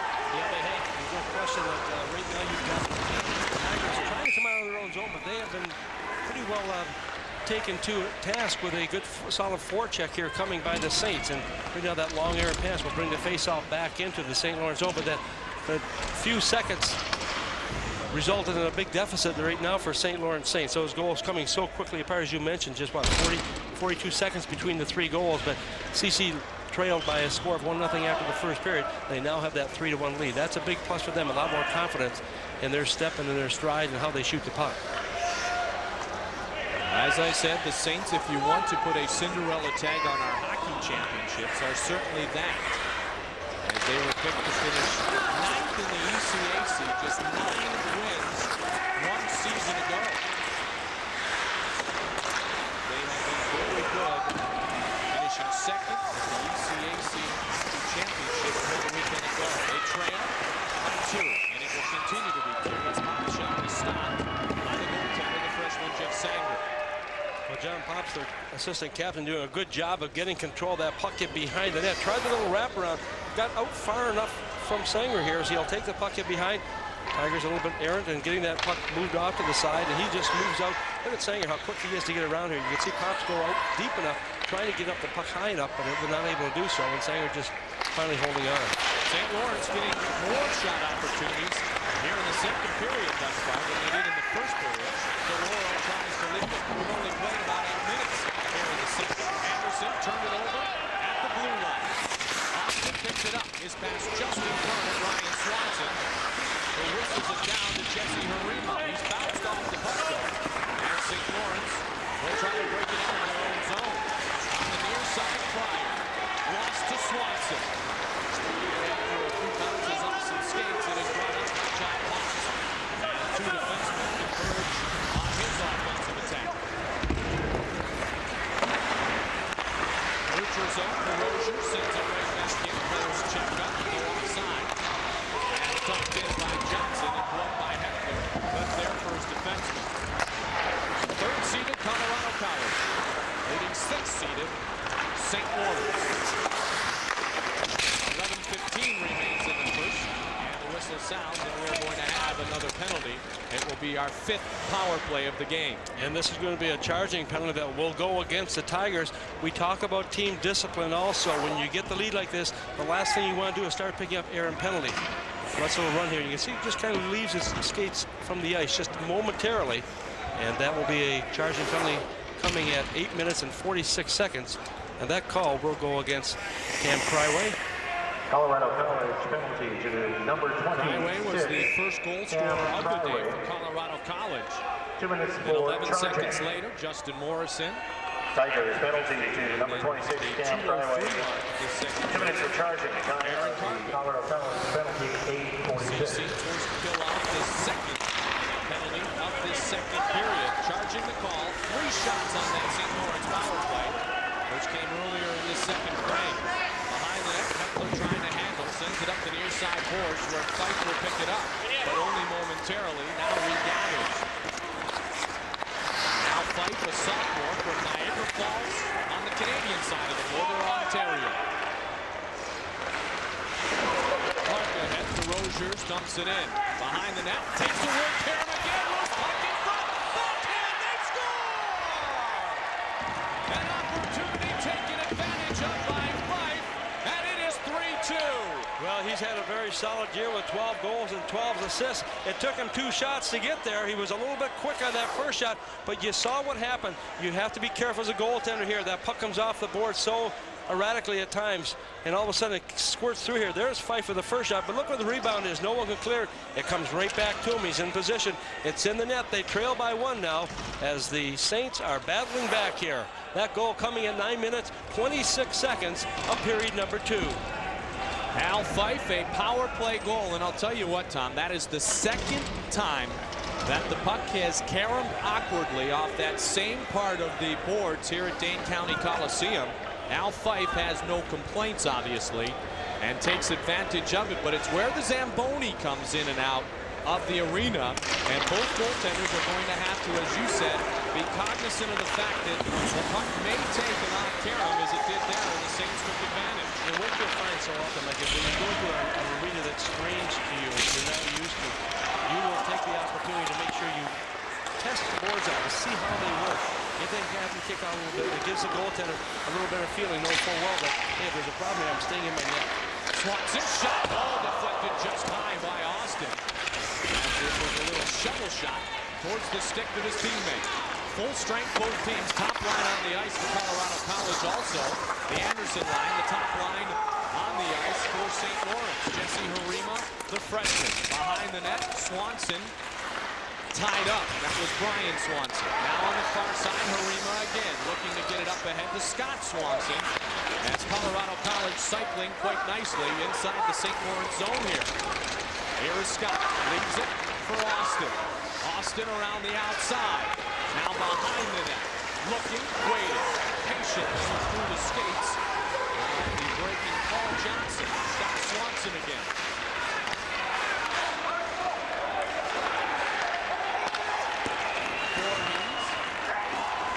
Anderson trying to check him in. Top of the back. Big blast wide of the net. Pick him off the back of the cage. And now played again. Center pass. Broken up nicely by John Potts, but St. Lawrence again can't clear. Here's trouble. And the low shot trickles just wide off the stick of Trent Clark. Lost momentarily by Swanson. Now given to the wide side. Looking for a shot opportunity was Nelson. And Burke was way off the net there. St. Lawrence needs to get a whistle. And they do. It's flipped out. And there is a stoppage on the ice. St. Lawrence goal scored by number 24, L. John Austin with a good scoring opportunity. A moment to go. We'll be back to Madison after a word from the NCAA. The 2000 NCAA Hockey Championship East Regional is coming to the Pepsi Arena in Albany, New York, hosted by RPI. See the best teams in college hockey compete for a trip to the Frozen Four. Pepsi Arena will host the NCAA Hockey East Regionals next year on March 25th and 26th. For tickets, call 518-487-2000. That's 518-487-2000. Call now. 3-2 Colorado College leads. The second St. Lawrence goal scored by Fife. Charlie Daniels and Matt DeRosiers officially with the assist on the power play goal. Still 1 remains in the second. Very exciting second period. Another 4 goals scored in the first 11.5 minutes that we have played so far. CC with pressure in the last couple of minutes. Loose puck kicked aside by Heffler. The Saints clear it into the neutral zone, but controlled immediately by Colorado College.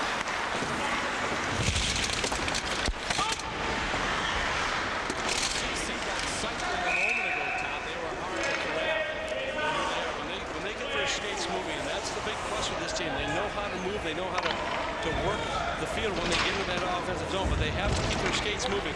When they start to slow down a bit and try to make perfect pass all the time is when they seem to get into tougher situations. But Don Lucia, their coach, knows full well that, hey, we've got a team here that discipline before they take those penalties. We need to move and move offensively and make those shots count when we get the chances. National champions in 1950 and 1957. Colorado College runners-up in the 96 tournament, and they lost in the finals. We showed you the flashback earlier to Michigan. 3-2 in overtime. 15th NCAA trip. On the road to the Frozen Four. Loose one. Back to the side. Sanders back to that trip up in front. But the puck still out to the side of the net where Waco will fight for it. Jason Goodman part of the game. And played now by Mike Colvin, the sophomore from Rochester, Minnesota. Another whistle and a stoppage. Very frenetic pace for the second period here. Well, Pryway taking in the boards there just a little bit after the whistle by Dale Clark. Clark 6'2", 197 pounds out of Belleville, Ontario. He likes to kind of jump up into the play. You look at his record on the year with 16 points.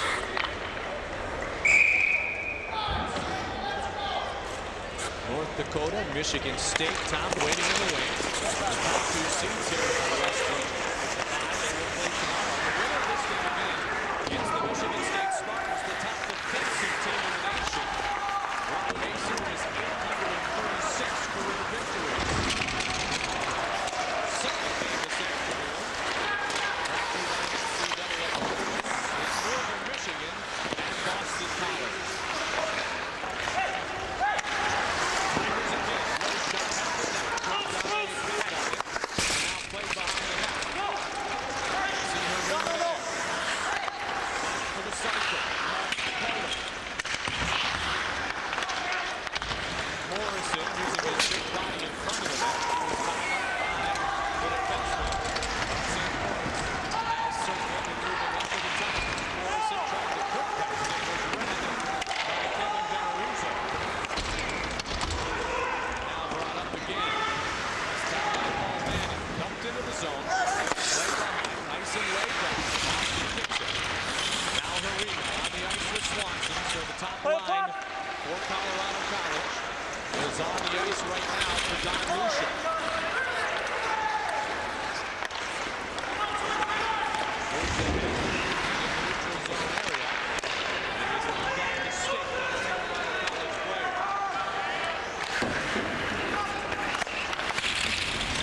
St. Lawrence has not won a hockey game this season when they have trailed after two periods. They led 1-0 after the first.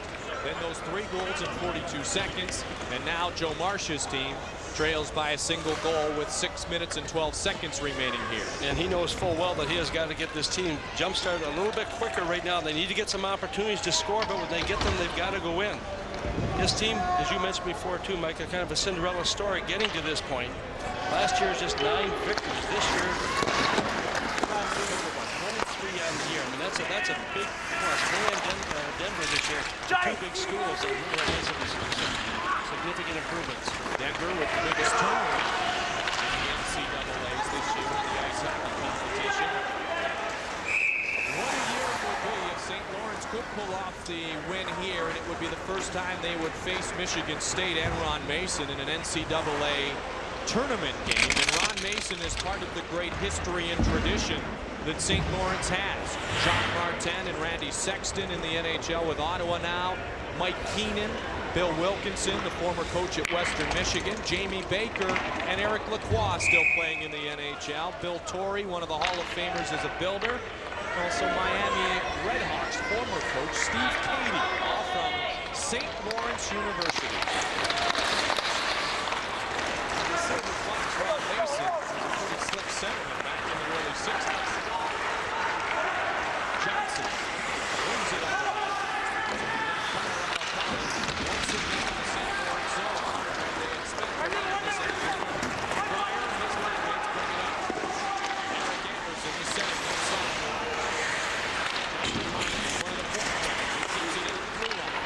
Nice defensive play. You saw Swanson just taking out his man, Eric Anderson. Anderson was a great speed coming over that blue line, but as a defenseman, you want to make sure you stay with the man. Don't worry about the puck. And that's exactly what Scott Swanson was able to do, pick up his man Anderson. is called. A high stick, not a player infraction, but yet a stoppage as the puck was played high. Welcome back inside Dane County Coliseum. 5:24 remaining here in the second period of play. Colorado College is leading this game 3-2. On the top read on White Goldberg. St. Lawrence is in red. Colorado College is in yellow. They have set an NCAA record with 3 goals scored in the span of 42 seconds. They did that in the first 2 minutes and 3 seconds of the second period after trailing 1-0 after 20 minutes of play. Now it's 3-2 after the goal by Al Fudge on the power play for the Saints of St. Lawrence. Both of their goals on the special teams. A short-handed tally in the first period by Brandon Dietrich. Peters behind the net. Using that extra 15 feet of ice very effectively. Flips the puck aside. Yellow jerseys crashing behind, and the puck squirts back into the neutral zone.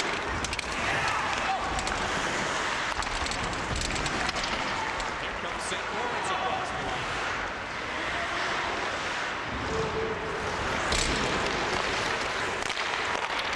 Quick pass over the middle and right one.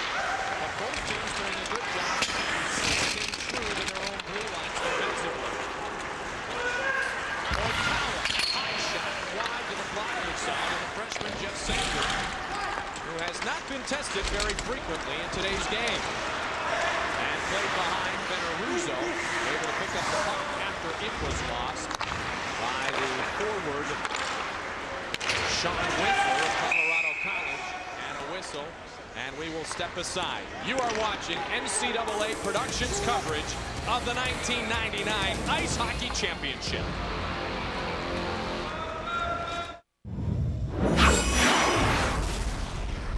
One of my most memorable moments will probably be when we beat Chicago, knowing that the Minnesota Timberwolves have never beaten Michael Jordan and the Chicago Bulls, and for us to win it at home in front of our fans, in front of family and all the people that love Michael Jordan. And I think that was probably one of the moments that stand out.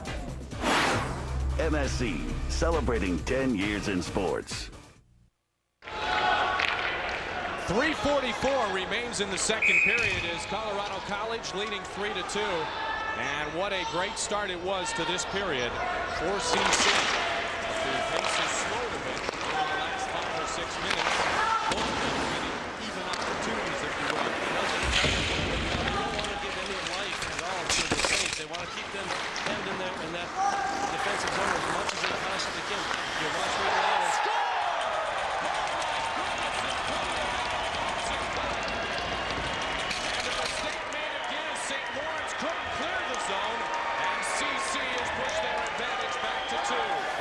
Talking about controlling the puck here, and that's what they're trying to get the shot to net. You're going to watch Winkler come back in front and behind the defense.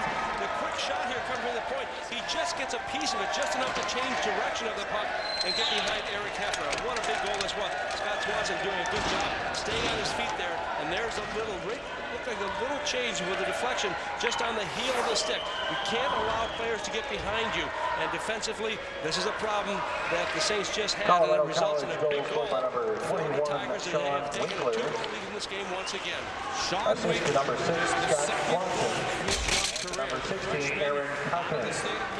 Time of the Colorado College goal, 16:34. U.S. Hockey League and a USHL All-Star, but Winkler, maybe his presence in front of the goaltender Eric Hefner was as much a distraction to his attention as the little bit of a tip-in. Yeah, but he's a big kid also, and you watch here at 6 foot tall, he's able just to get a piece of that puck, and notice how he turns right away looking for a rebound. None to be had. And look at the yellow jerseys in front of the net right now. No one there to help out Eric Hefner as he's left all by himself.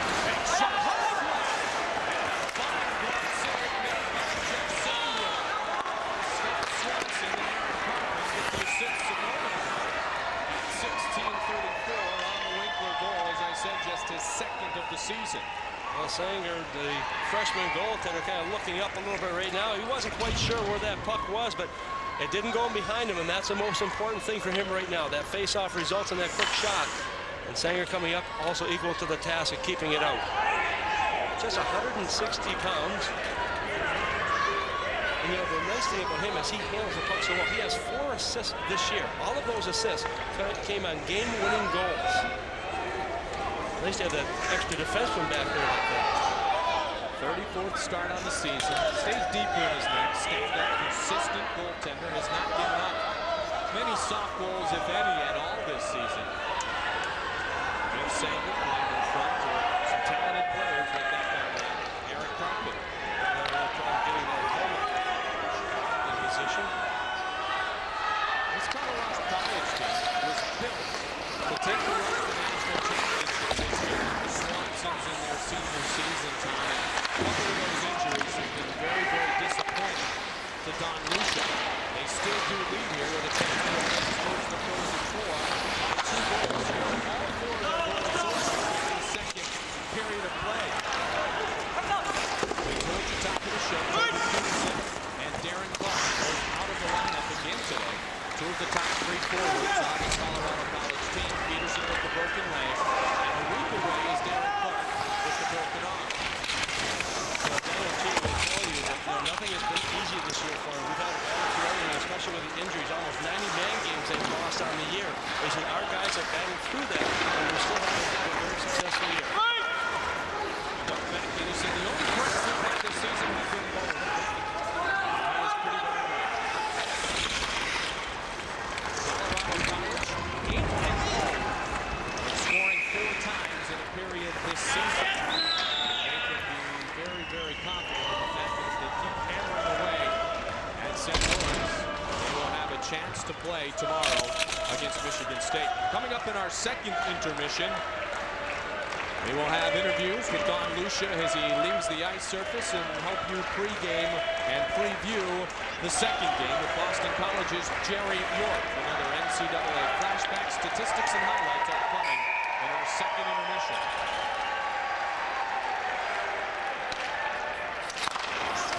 Cullen wins the draw. John goes to the back. Peters with the far side corner. Flyway with fast legs trying to work it around to Rozier. Picked up for the center, looking to go but he could not get a shot away as Hunter was already down. Stewart lost it right into him. The pass back towards him, a dangerous one. His fight almost intercepted. And now it is played by one of the bigger guys, Super 6'3" Justin Morris out of Los Angeles. 1 minute, 22 seconds remaining in the second period of play. Circling his fight, and he gets it across the ice. It's moved up the net by Ray Lamoro. 2 men down in front with the center. They on tackle, shot, scoring. 1 minute, 1 minute remaining in the second period. Brandon Dietrich, number 10. Working around, keeping the body in between the opposing player and the puck. And it is knocked down in front. Here comes CC. Steals across the line. It's a shot by Sean Muir. He is on this line with his friend running right through. One shoots left down by a shot. The other shoots right down. Pretty much identical. Long shot, Sanger. Leaves it to his defenseman, who is hammered by one of the Muir goals. Madison and Sanger keeps his concentration. Well, that's the most important thing, to be able to hang on to that puck. A little bit of a loss of a helmet here results not in the stoppage of play, but a chance for Paul Manning to get a little bit of a rest also. You watch here as he takes that pretty good shot in the boards, and of course you still want to stay with your man once you've made the hit all the way. And this a little high arm push takes a helmet right off of Manning. 6'3", 205 pounds.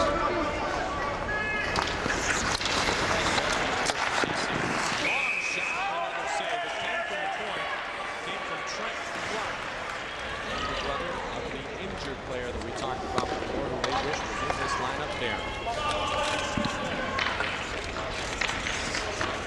Trent pretty effective himself, just just a freshman. Her father, Doug, played at Clarkson, or pardon me, played at CC. And was a very good player.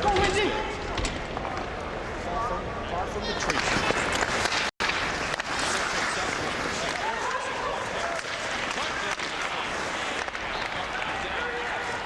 6 seconds remain in the second period. And they will go to the locker room with a 2-goal advantage for the Tigers, but there will also be a penalty called at the 20-minute mark for an elbow. And a power play will begin the third period. Well, you talk about being disciplined, and that's what's going to happen here, as you mentioned, Mike. It will be an elbowing call that does go against the Tigers, and I believe it's going to be John Austin who gets that call right in front of his own bench.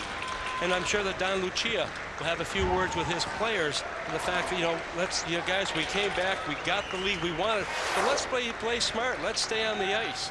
You watch here to the right, all of a sudden the quick run.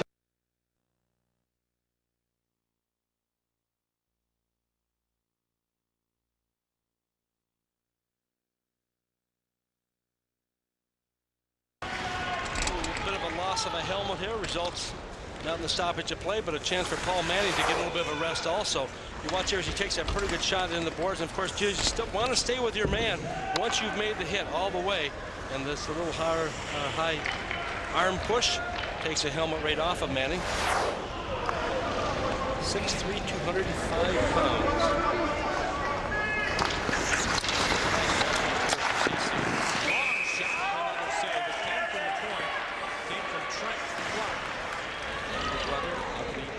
Player that we talked about before, who they wish was in this lineup there.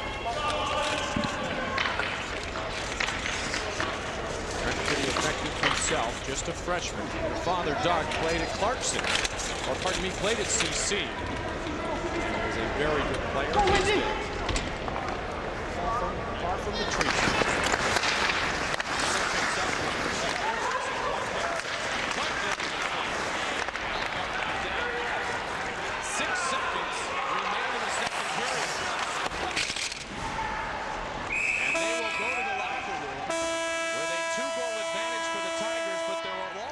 Penalty called at the 20-minute mark for an elbow, and a power play will begin the third period.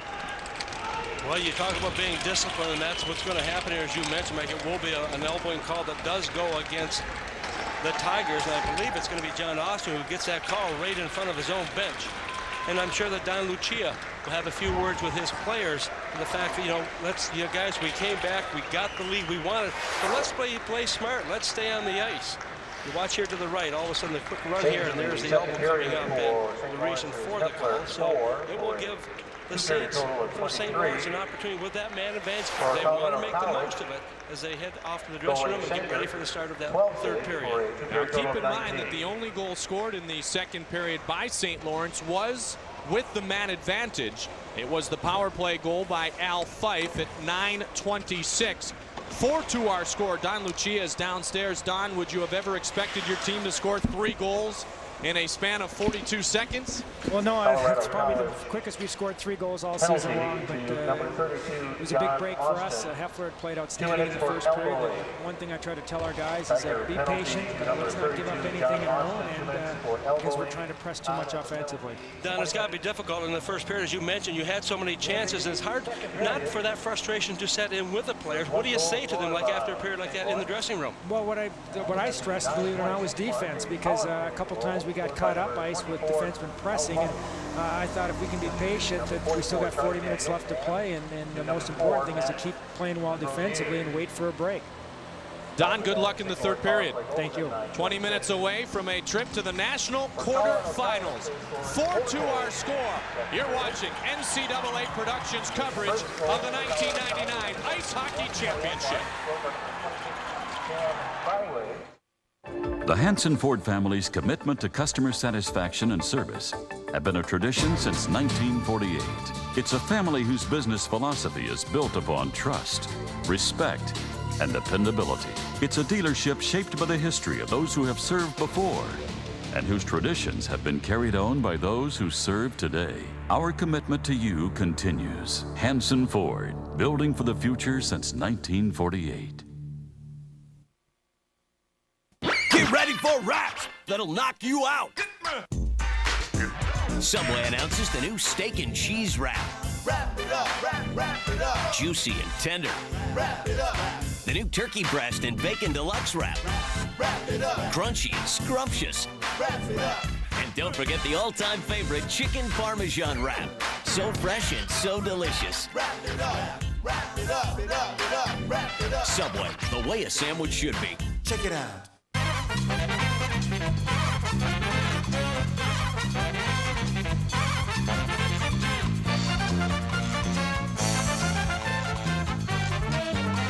Get a touch of the tropics right here in Minnesota. Treasure Island Resort and Casino. You're just minutes away from hours of fun. Treasure Island Resort and Casino.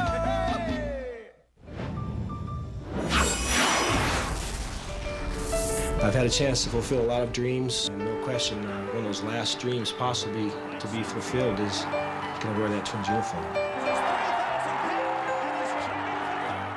My heart tells me I've done what I can do on the field and in this game, and I'm happy to leave it in my last year, playing in the Twins uniform. 1994 semifinals, Lake Superior State against Harvard. The game played in St. Paul. Far side, right in front, and it gets away from Kirk Nielsen. Sean Tolaire, the lead, got a breakaway by Beddoes. Score! Beddoes!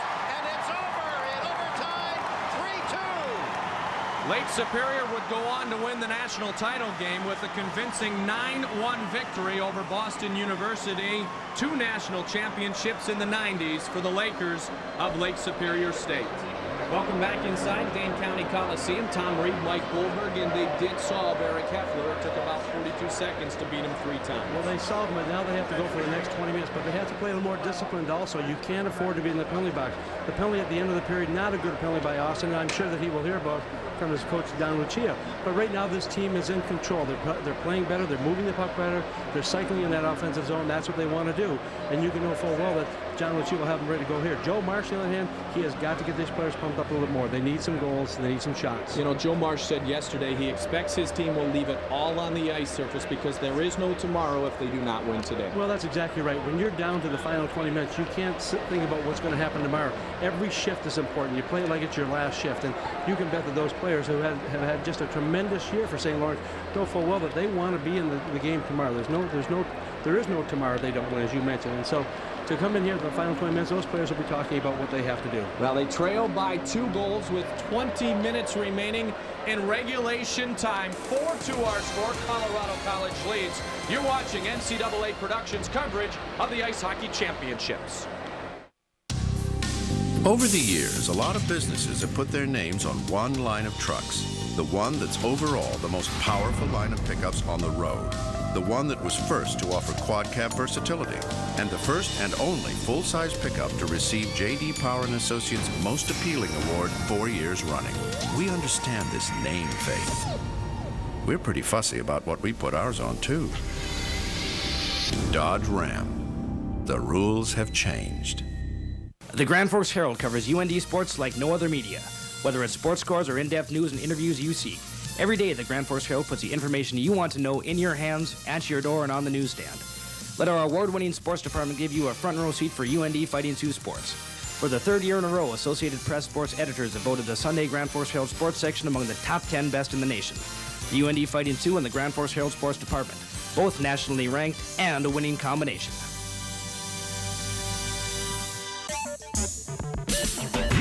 At Abra Auto Body and Glass, our frame straightening equipment returns vehicles to manufacturer's tolerances. We also straighten out your insurance paperwork. Our paint finishes are baked to perfection at 140 degrees, which also creates very cool customers. Abra Auto Body and Glass. Absolutely the best auto body experience you can have.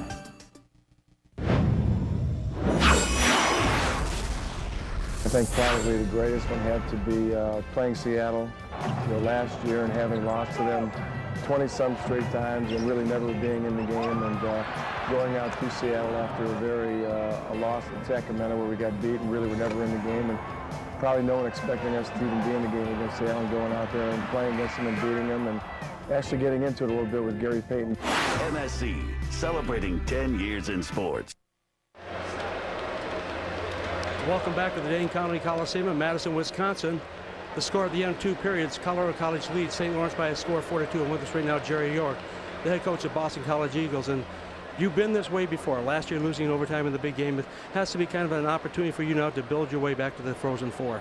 Well, I think so, Tom. You know, our players are genuinely excited about coming back to the national tournament, and that's the goal of all college players. Let's make the tournament.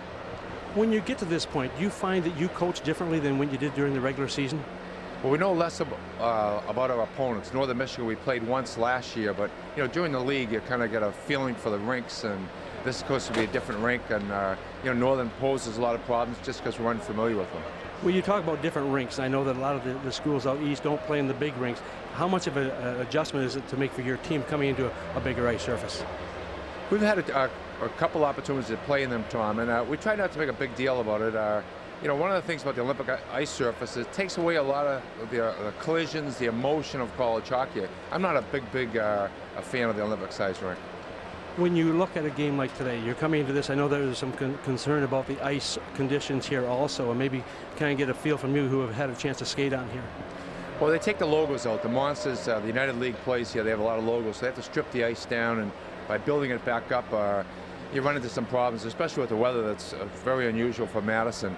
Yesterday, we had 5 teams practice on the ice, and it was soft and bouncy, so it was not great ice to skate on. Looking against Northern Michigan, your opponent here, what do you have to do to beat them? Well, certainly we have to play an up-tempo game. They're very, very quick. We've watched them on tape. I think Buddy Smith's line is certainly one of the top lines of college hockey. Their goaltender's been hot recently, and so they pose a lot of problems. Plus, they've got a real veteran, very knowledgeable coach in Rick Conley. Well, there's no question. Both two-class coaches. Thanks for being with us, Jerry. The score here, Colorado College leads by a score of 4-2. After 2, we'll have more coming up right after this timeout.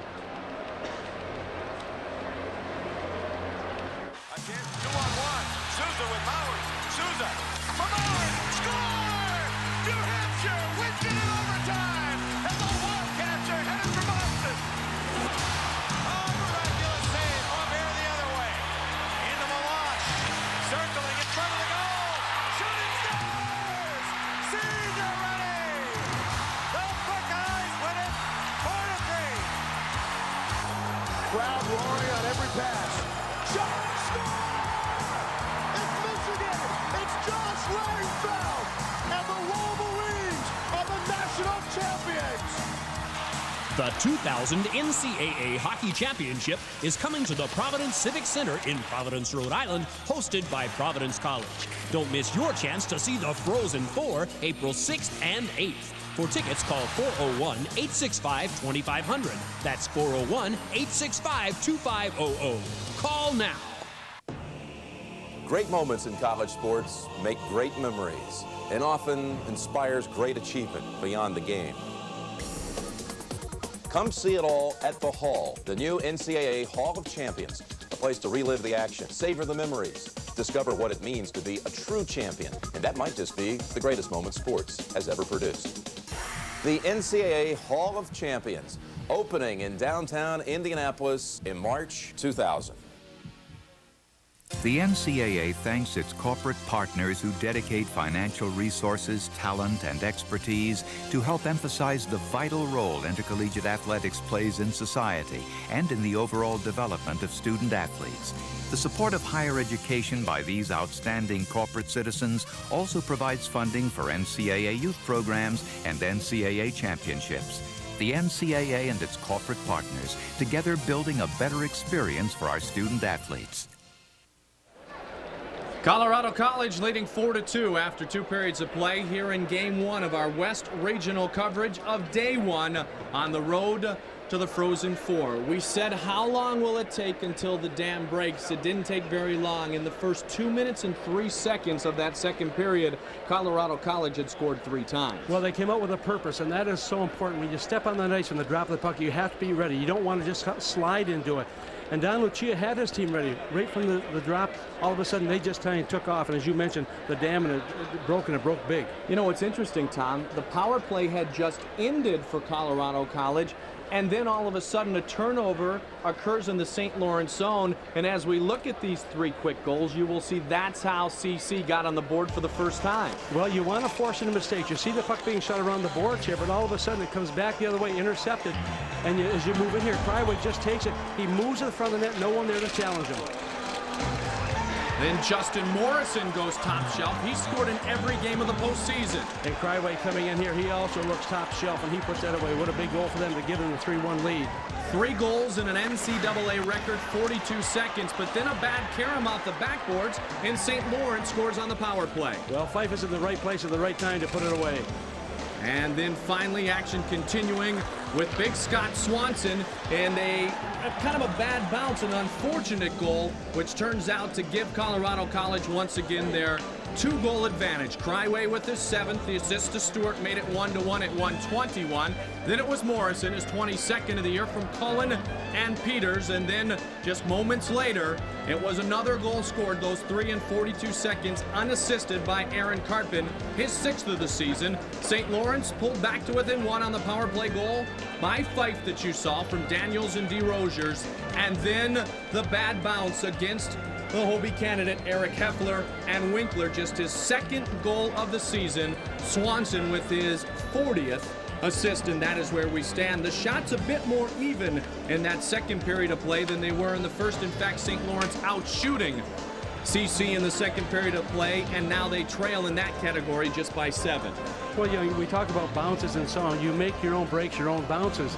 And the thing is to get the shot on net. That's the most important thing, because those bounces sometimes go for you, sometimes they go against you. And don't forget, St. Lawrence will begin the 3rd period with a full 2 minutes of power play time. You're watching NCAA Productions coverage of the 1999 Ice Hockey Championships.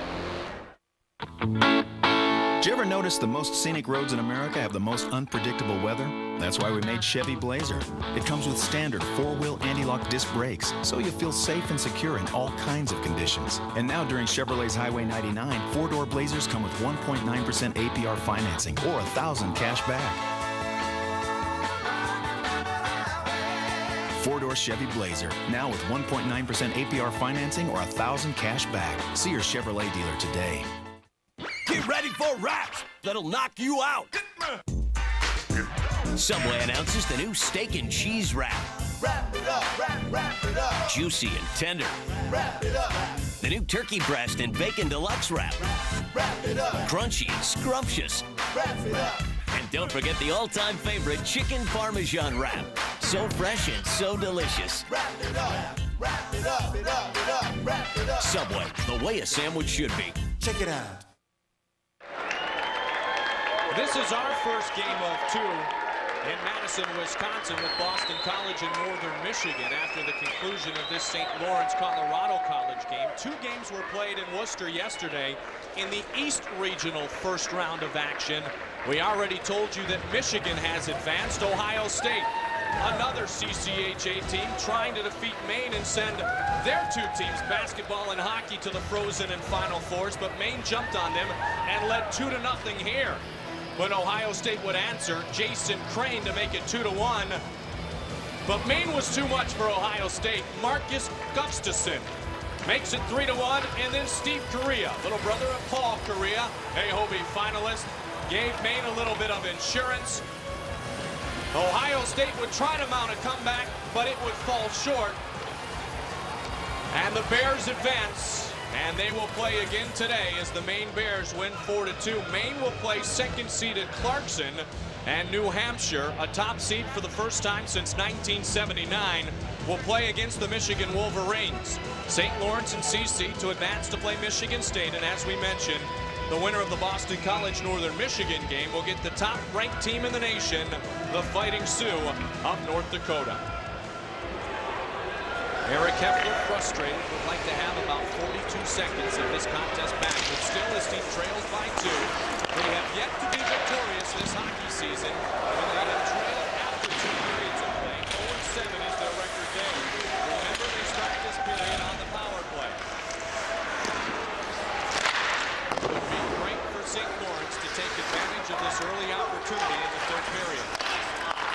the head. Carter stepped into flip check in the neutral ice area by John Cox. St. Lawrence 1 for 2 on the power play so far today with 4 shots. Far side, Eric Anderson. And cleared back down by Colorado College. Out of his net comes Heffler to try to save some precious seconds. Hardy gives it to Dietrich.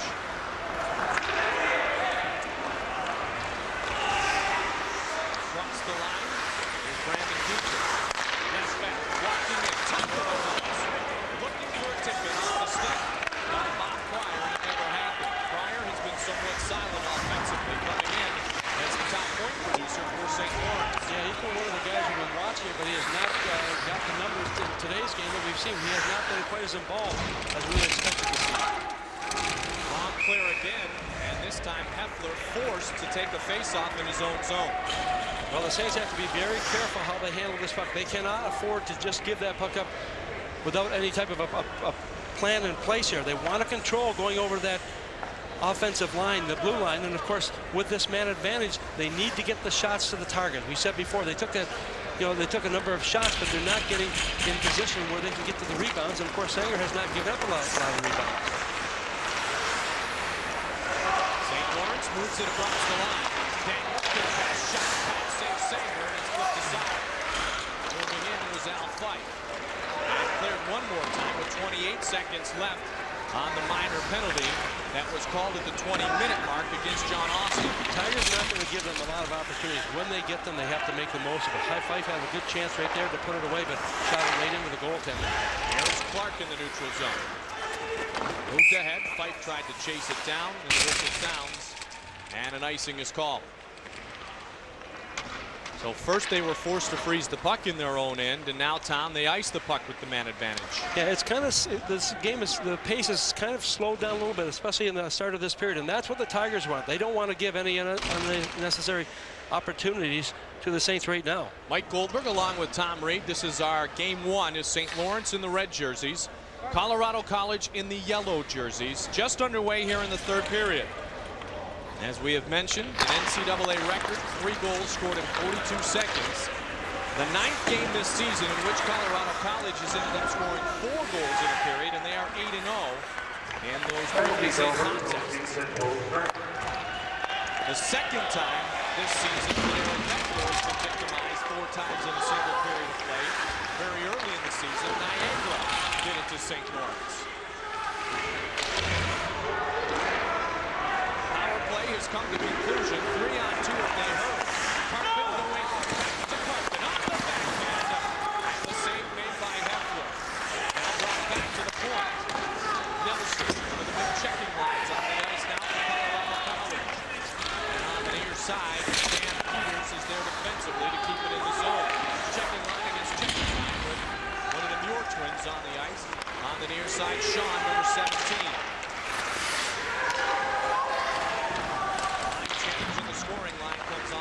St. Lawrence with their captain Pryor. Moving in is Nelson.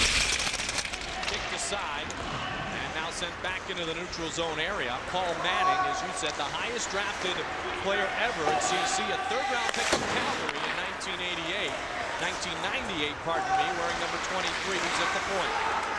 Now moved ahead, Colorado College. Back across the line, it is Swanson. And an offsides is called.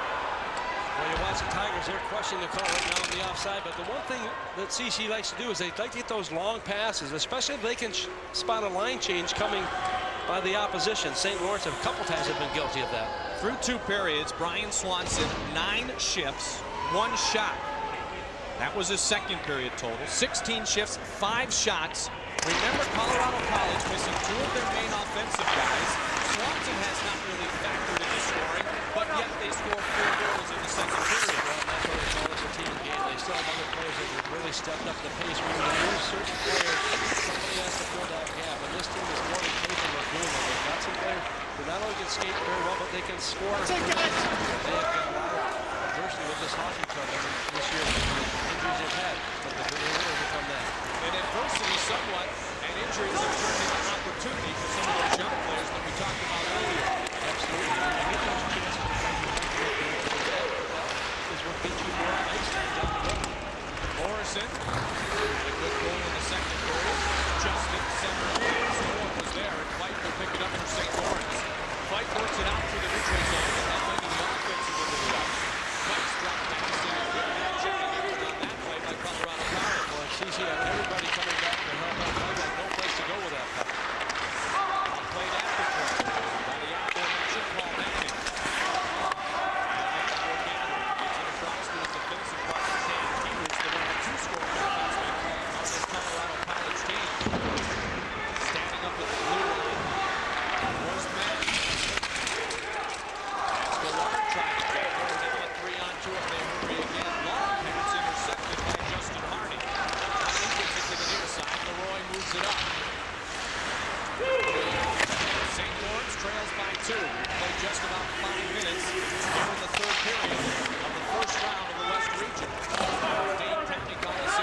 beautiful arena, they now have a home. We'll be back after a word from the NCAA. The 1999 NCAA Hockey Championship is coming to the Arrowhead Pond of Anaheim, hosted by the University of Alaska Anchorage. Don't miss your chance to see the best teams in college hockey compete at the Frozen Four on April 1st and 3rd. For tickets, call 714-550-4636. That's 714-550-4636. Or visit the NCAA website at www.ncaa.org.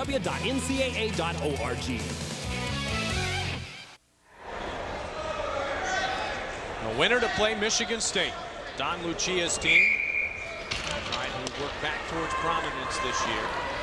Second NCAA tournament meeting with their opponent, St. Lawrence. They have to go all the way up to 1955. The only other postseason NCAA competition that Colorado College and St. Lawrence have played. One match, 2-0.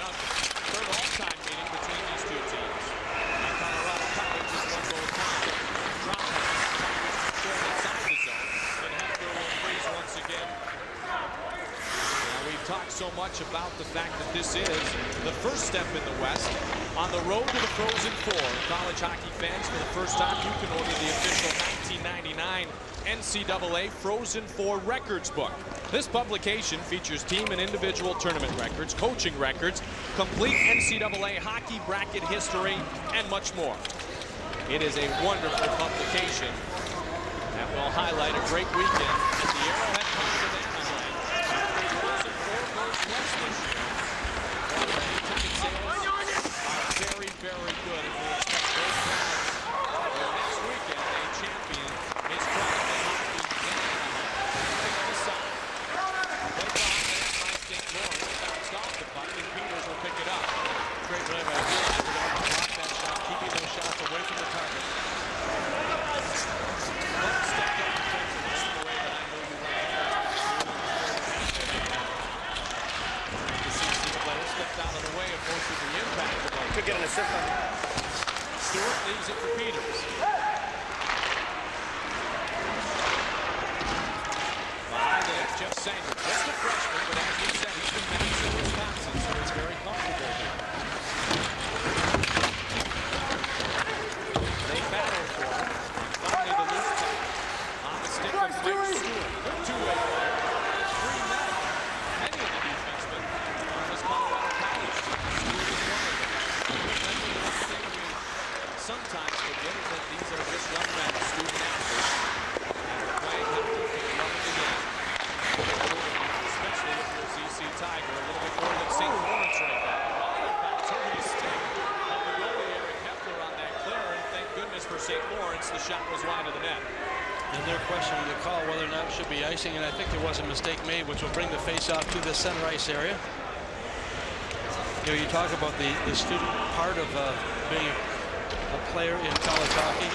Scott Swanson, a co-student athlete, along with Kyle McLaughlin from St. Cloud State. Watch right here. It goes through the crease area.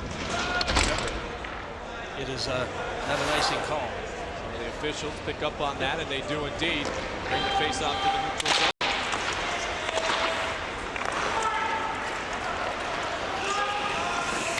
Spectacular in the first period, making 20 saves against Colorado College. And then the dam broke. Now St. Lawrence trying to fight back from a 2-goal deficit. 13 minutes now in the first period of play. Powell started the puck up, but again just flipped out. You heard Don Lucia talk about playing defensive hockey, being smart defensively, and that's exactly what he is trying to do here. He doesn't want to give them an opportunity to get back into this game. So as much as he would like some more goals, he doesn't need them. Think smart defensively, make sure you don't give the opportunities to the St. Lawrence Saints. Different ends of the spectrum. Hefler, a senior goalie, and Sanger, a freshman. And they have both been tested frequently in this contest thus far. Hefler the more busy with 27 saves. Face-off still being dominated by Colorado College. Swanson's on the ice right against the top line of St. Lawrence. Constant fire has been somewhat silent.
taking place out here right now by some of the players.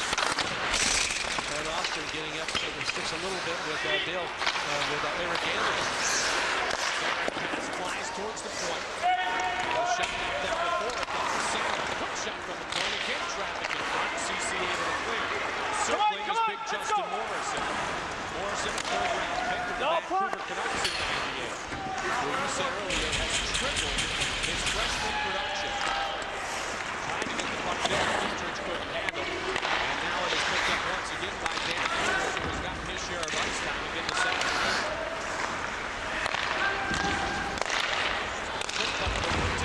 Steps around, but he was slow to pick it. All he could do was come down to the deep end of the ring. They're managing to play it back to Dan Hughes. Shot the near side glass.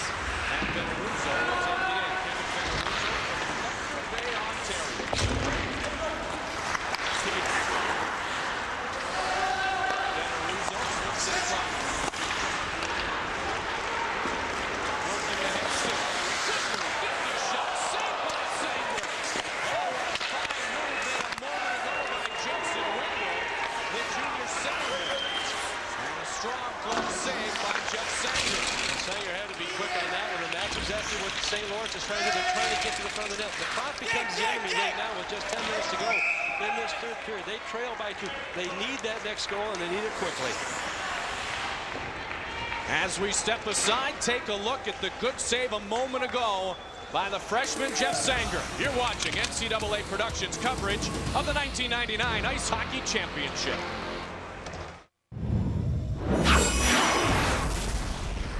I'm going with the consensus what other people say about my greatest moment is that Game 6 of the World Series. When the team, we had come back and we were down 3-2 and we needed to win the game, and I told the team to jump on my back and end up making a catch and hitting the home run to win the game. And I have to say that was probably my greatest moment in baseball.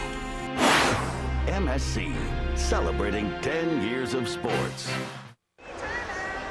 4-2 our score. I'd like to remind you today's telecast is an exclusive presentation of NCAA Productions. Any commercial use of this telecast without the express prior written consent of the NCAA is prohibited. Mike Goldberg, Tom Reid, happy to be with you from the Dane County Coliseum. The Tigers of Colorado College are 10 minutes and 2 seconds away from advancing to the national quarterfinals. And a head-to-head matchup against the number 3 team in the nation, Michigan State Spartans. Leroy gets it across, sent into the zone by Justin Harney. Harney's a junior. Jeff Sanger already has been forced to make 6 saves in the first 10 minutes plus of this third period. That will be an icing. Well, the icing coming as a result of once again, the forecheck that the Saints are putting on right now. The Tigers, they're trying to get control of that puck in the zone, but they're not having any luck. Swanson, they're trying to make a little pass off the boards, just a little Karen pass, but goes inadvertently all the way down the ice. There's a look at Pryor. It's one of those the players we talked about that's just a tremendous player. And also Scott Swanson has, there are certain players you can go to, and those are 2 of them. Face-offs being controlled by Colorado College, and don't kid yourself, fans at home. They spent some time on the draw. CC, as you said, face-off wins mean possession time for your team. Yeah, exactly. And when you get that, you want to get your team in a roll, and so often when you do get the possession on the face-off, it gives you so many more opportunities to come in there to get those shots in the net, especially if you're in the offensive area. That is critical as a defenseman. You want to make sure you got all avenues covered there if you happen to lose that face-off, and players know exactly what they have to do. Colorado College trying to work it out in their own zone. They do need to bring on 2 if they hurry. Here is Swanson moving in. Loose puck flipped aside by Heffler, and now picked up and advanced out the zone by Reid. Shot fight wide of the net. Gathered in by Kopst. He tried to center it back towards Outfight. And Austin lost his legs a bit. Brandon Dietrich hustling to the loose puck. Now Fight's been tossed for both there. Kopst tries to play it.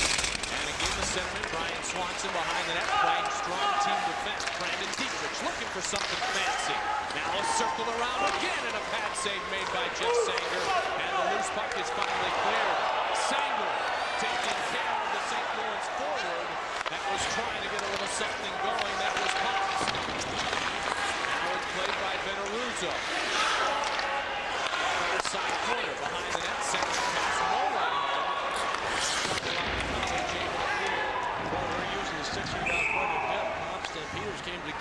side, and then Pops went down pretty good. Got back up and didn't want to take a penalty, waited his moment, then came back with a little bit of a cross-check in front of that area. I thought there may have been a call against Peters in that play, but none was to be had. 7:58 down to go in the third period. Watch right here. We'll try and pick up where Pops comes in. Watch where the stick will come up right here. The goaltender's still coming up there too. But he appears to be all right. He's well protected. John Popp switched from defense to forward midway through last year. He has had a spectacular senior season, which he hopes will not end in 7 minutes and 50 seconds. 4-2 CC leads St. Lawrence, which are smaller schools in Division I hockey. And the goaltender for St. Lawrence, Eric Heffler, amongst the 10 Hobey finalists this year, he is the only goaltender who is a Hobey Baker final candidate.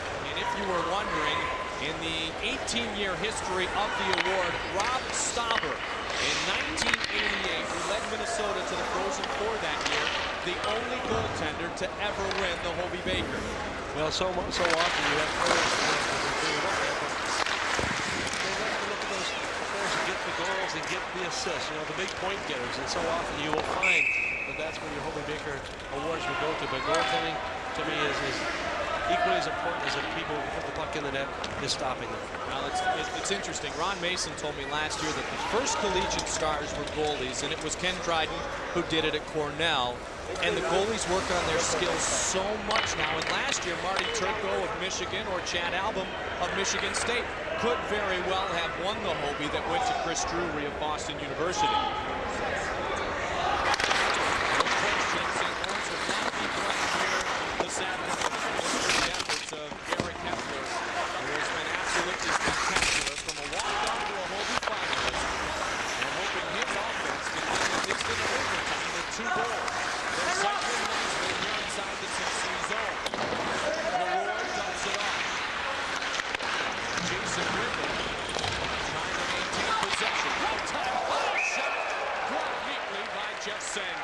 Well, the shot coming from about 35 feet out by Carruthers as he just takes that, as you mentioned, one times it, Mike, and tries to go to the top corner. It may have been a little bit off the target, but he didn't waste any time. So often you'll see a player will go into where the puck is. You hang back sometimes, and you're going to be the player who gets the opportunity. Look at Sanger going down, just reaching up there high enough where he can take this and just kind of a little bit off balance taking it. Boy, that was below the pipe. It may have gone in that corner, but Sanger also focused in on what he has to do to stop the puck, get a piece of it, get some fresh players on the ice.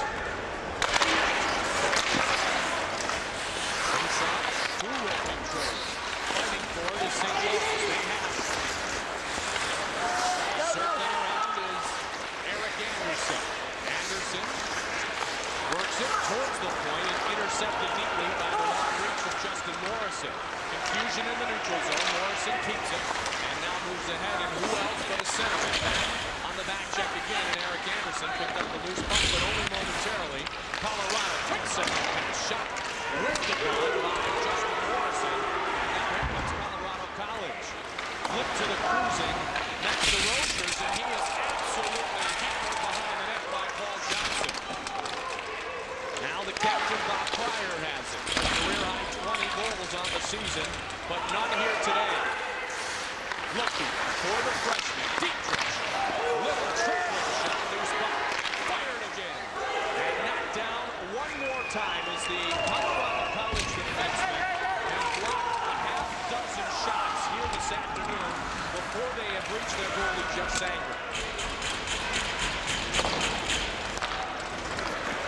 5 minutes and 50 seconds separates Colorado College from a trip to the national quarterfinals. And the top defensive team in the nation, Ron Mason and the Michigan State Spartans, with their Hobey finalist, Mike York, and their fine sophomore goaltender, Joe Blackburn. St. Lawrence has controlled possession time in the offensive end, though, here, Tom, the last 5 or 6 minutes. Well, they have, and the reason for that is they know full well they can't just sit back here. They're trying everything they can to get in position, and now they're going to draw a tripping penalty. Well, they'll give them the extra man with just a little over 5 minutes to go in the third period. They have got to make something work here in the power play. The interference call will go against CC, and I believe that is going to be number 9, Dan Peters, who heads to the penalty box. Watch right here. See the little hook with the stick, and what he's trying to do is just kind of pull him back a little bit, not trying to bring him down, but also if you feel that little tug, sometimes make it look even more worse than it actually is, so that the referee has drawn his attention towards that. That penalty comes at 14:42 of the third period. Tigers lead 4-2 over the Saints. 2 minutes for interference. St. Lawrence battling this WCHA leading penalty killing unit of Colorado College for the next 2 minutes. Now, interesting to note that Joe Marsh's team had 26 of their 35 power play goals coming into this weekend on the road. 27 of the 36, including today. 23% on the power play away from their home arena at times, and they just broke a drought in the ECAC tournament. Tom, at times they have been too precise. Joe Marsh, I know, wants them to keep it simple on this man advantage opportunity. Yeah, you want to make the most of those shots when you get them also. You don't want to just kind of sit back and keep them from the outside. They have nothing to say before. Right now, you're going to watch these players. They'll go to that net. They'll try and get those shots, but they've got to contain the puck in the offensive zone first of all. They start with the top unit. Pryor, Anderson, Dietrich up front. Eric Anderson circles the line, and after the puck is given on the near side to Potts. Potts playing one of the point positions on this top power play unit along with Justin Hunter. Hardy's pass deflected momentarily. John Potts now will lead Brandon Dietrich. Dietrich led the team in the regular and season play thus far in 10 power play goals. Flip to Eric Anderson. Watch out, Dietrich. Sneak in front of the net. Shot wide on Jeff Sanger. 4.5 minutes remain. Shot deflected again by a Colorado College defenseman. That was Scott Swanson. Hardy, one-time blast, and Sanger will leave no reason. Brian Swanson doing a good job back in that near the blue line, going down to block that shot, forcing the shooter to get the puck up high so the goaltender has a better chance to grab it. You can see Hardy taking the shot. You watch here as it comes in the center ice position. Look where Swanson is, going down, forces the shot up high, and look at Sanger just standing in that upright position. Just hanging on, slowing the pace down just a little bit. St. Lawrence has certainly dominated this third period as far as shots on goal. They were badly outshot in the first period, but now it is exactly even at 34 shots apiece. 1 minute and 3 seconds remains on this power play.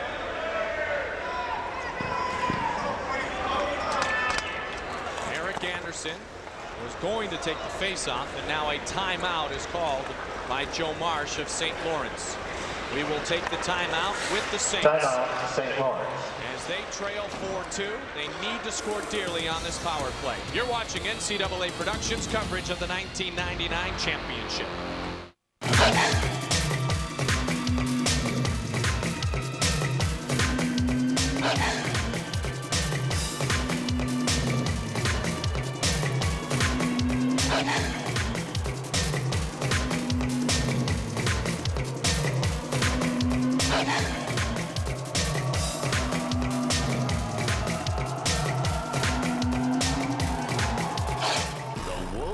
The Mavericks Tuesday night at 7 on MSE. St. Lawrence trying to keep this Cinderella season alive. They are mapping out their power play opportunity. Don't forget, college hockey fans, for the first time you can order the official 1999 NCAA Frozen 4 records book. As we approach the new millennium, the number to call is 913-339-1900. It has absolutely everything you need to know about the Frozen Four and its great history, as Michigan this year trying to become the first repeat champion in 27 years. Again, the phone number, 913-339-1900. What did Joe Marsh tell his guys, Tom? You know what, he's probably just saying there's not much to save it for right now, guys. We have got to get the puck to the net. We need to control, but the shots have got to come to the target. We can't shoot wide. Get some bodies in front also of the goaltender Sanger. Don't allow him to freewheel and just be able to see everything coming his way. Face up, tied up, and they'll drop it again. And that's what CC wants right now. Slow it down as much as they can. And Lucia not looking too comfortable right now, although his team has a 2-goal lead. Also short-handed. Quick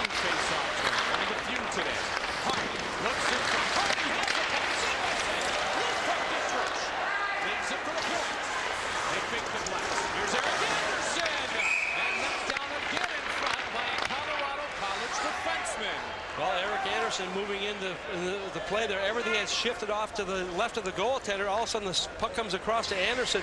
He makes the good play by moving in here. You'll watch as the play goes on the far side, but you can see also, once again, the pressure. The puck is bouncing here right now.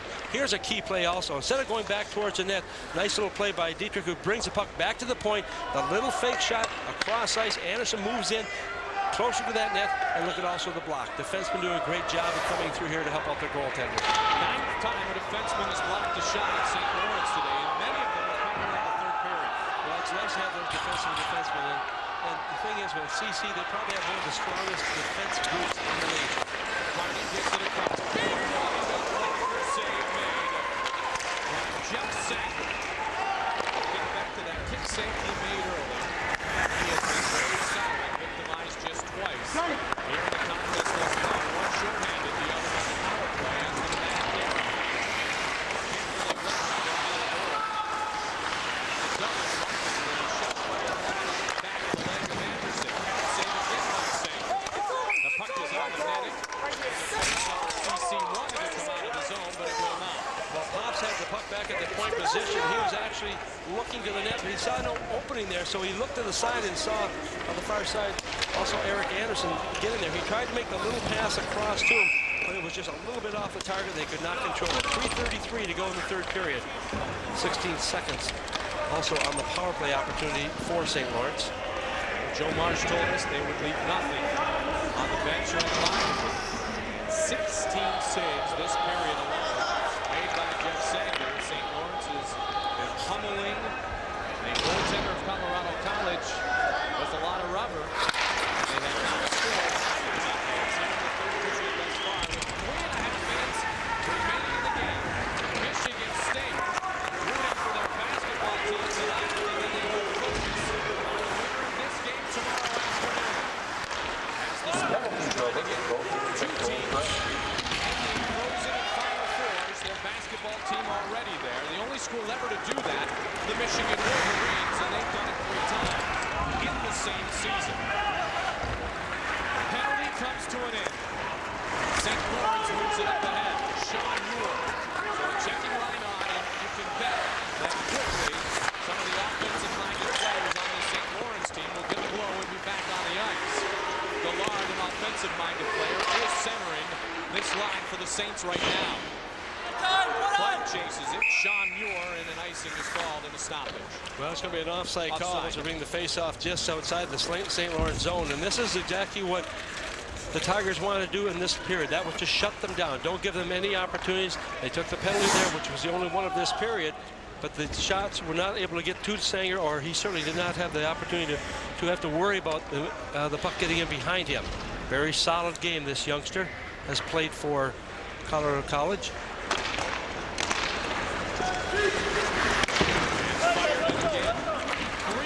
If you join us late in an NCAA record, 42 seconds by Cam Cryway, Justin Morrison, and Eric Carpin are really the story in this first game of our West Regional from Dane County Coliseum in Madison, Wisconsin. Colorado College has been a bit more defensive-minded here in the third period, and although St. Lawrence has had many shots on goal, they have yet to score here in this 20 minutes. Clark fires it back in, and again, fresh legs on the ice for the Tigers.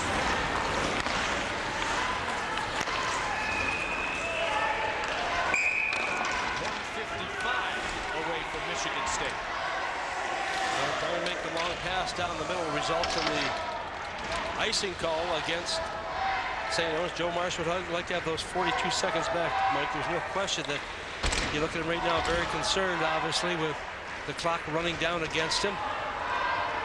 But he also knows if they scored 42 in 3 seconds, or 43 goals in 42 seconds, maybe we can do something similar to that.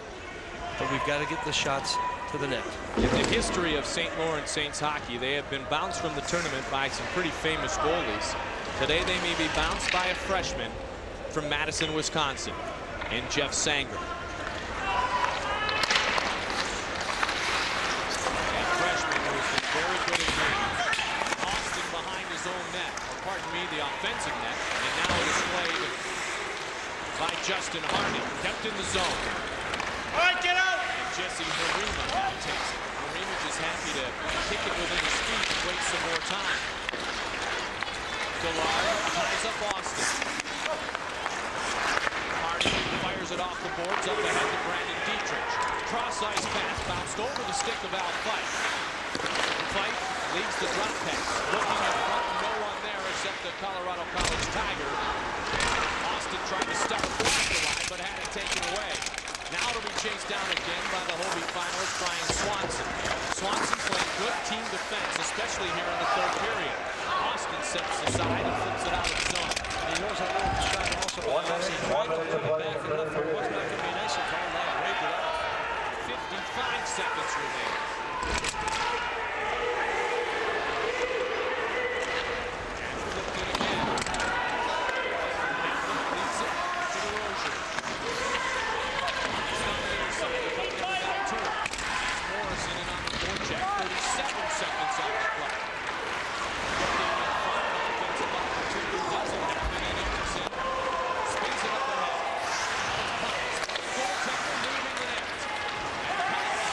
Has the loose puck. Here's Justin Morrison. An empty net in front, and they score. And Colorado College leads 5-2. They are going to play tomorrow in the national quarterfinals against Michigan State. Well, what a nice play also by Morrison. He scores his second goal of this hockey game into the open net. As you look at Heffler, who heads back that way right now.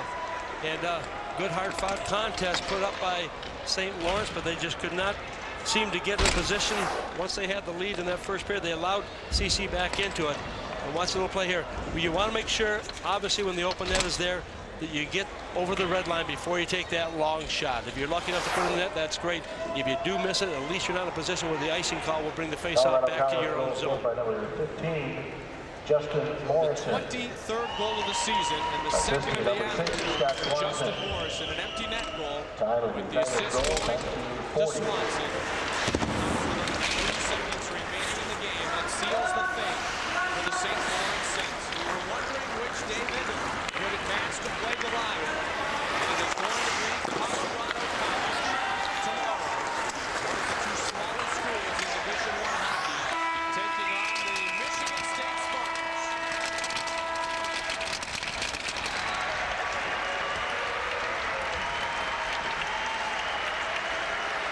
One step closer for the Tigers right now. As you look at Joe Marsh, not happy that the one icing call was waved off, but nonetheless, very happy that his team has gotten to this point. And what a, almost like a proud papa, I think, as you look at his team, when he calls his family, as they have advanced to this level here to get the Madison. Just a tremendous year for both of these teams. They get knocked out by the freshman, Jeff Sanger. The final score, Colorado College wins 5-2. You're watching NCAA Productions of the Ice Hockey Championship. You're young, smart, and the road ahead is filled with choices. Left turn, right turn, heck, what car to drive? How about Chevy Cavalier? All Cavaliers come with standard anti-lock brakes. And now during Chevrolet's Highway 99, Cavalier Coupe comes with 0.9% APR financing or $1,500 cash back. Cavalier Coupe, now with 0.9% APR financing or $1,500 cash back. See your Chevrolet dealer today. Voller Insurance partners with you in protecting what matters most. For more than 50 years, Voller has built its reputation on its people, its clients, and a commitment to VIP service. Voller Insurance, Fargo, Bismarck, Grand Forks. Voller Insurance understands that the strength of its people is its greatest asset. People that tailor insurance protection that meets your needs. That's the key to VIP service. Voller Insurance, Fargo, Bismarck, Grand Forks. The University of Minnesota Alumni Association connects alumni and friends to today's University of Minnesota. In a family of Minnesota graduates, membership in the Alumni Association is important because we like to stay connected. Our daughters played women's club hockey at the U. That's why we support young people as well as U of M athletics. Alumni Association membership lets us connect with today's students, and it offers great opportunities for business and career networking. Why don't you join us? Learn how to make the U of M connection. UMAA membership does make the difference. Fox Sports News Primetime. Let the party begin. The show that keeps you moving, grooving, rocking, and jocking. It's going to be fun. We were getting team up with Keith. Kevin. What is wrong with you, boy? And our primetime players. We're hot. Move over, Barbie. I am not worthy. For fans who like it fast, furious, fun, and funky. Ouch. It's sports with personality. Fox Sports News Primetime, nightly at 10. The number 3 seed in this West Regional, Colorado College, advances to tomorrow's second round action with a 5-2 victory, and they will take on the top defensive team in the nation, the number 3 ranked Michigan State Spartans. Out east, Michigan and New Hampshire are playing, as Maine and Clarkson will do today. And on most of these stations, you will see Boston College and Northern Michigan. Later this evening, North Dakota, the top seed, and the top team in the nation awaits. Today's game was produced by Michael Vetter and directed by Jim Edmonds. For Tom Reid, I'm Mike Goldberg saying so long. Once again, our final score, 5-2 Colorado College. This has been a presentation of NCAA Productions.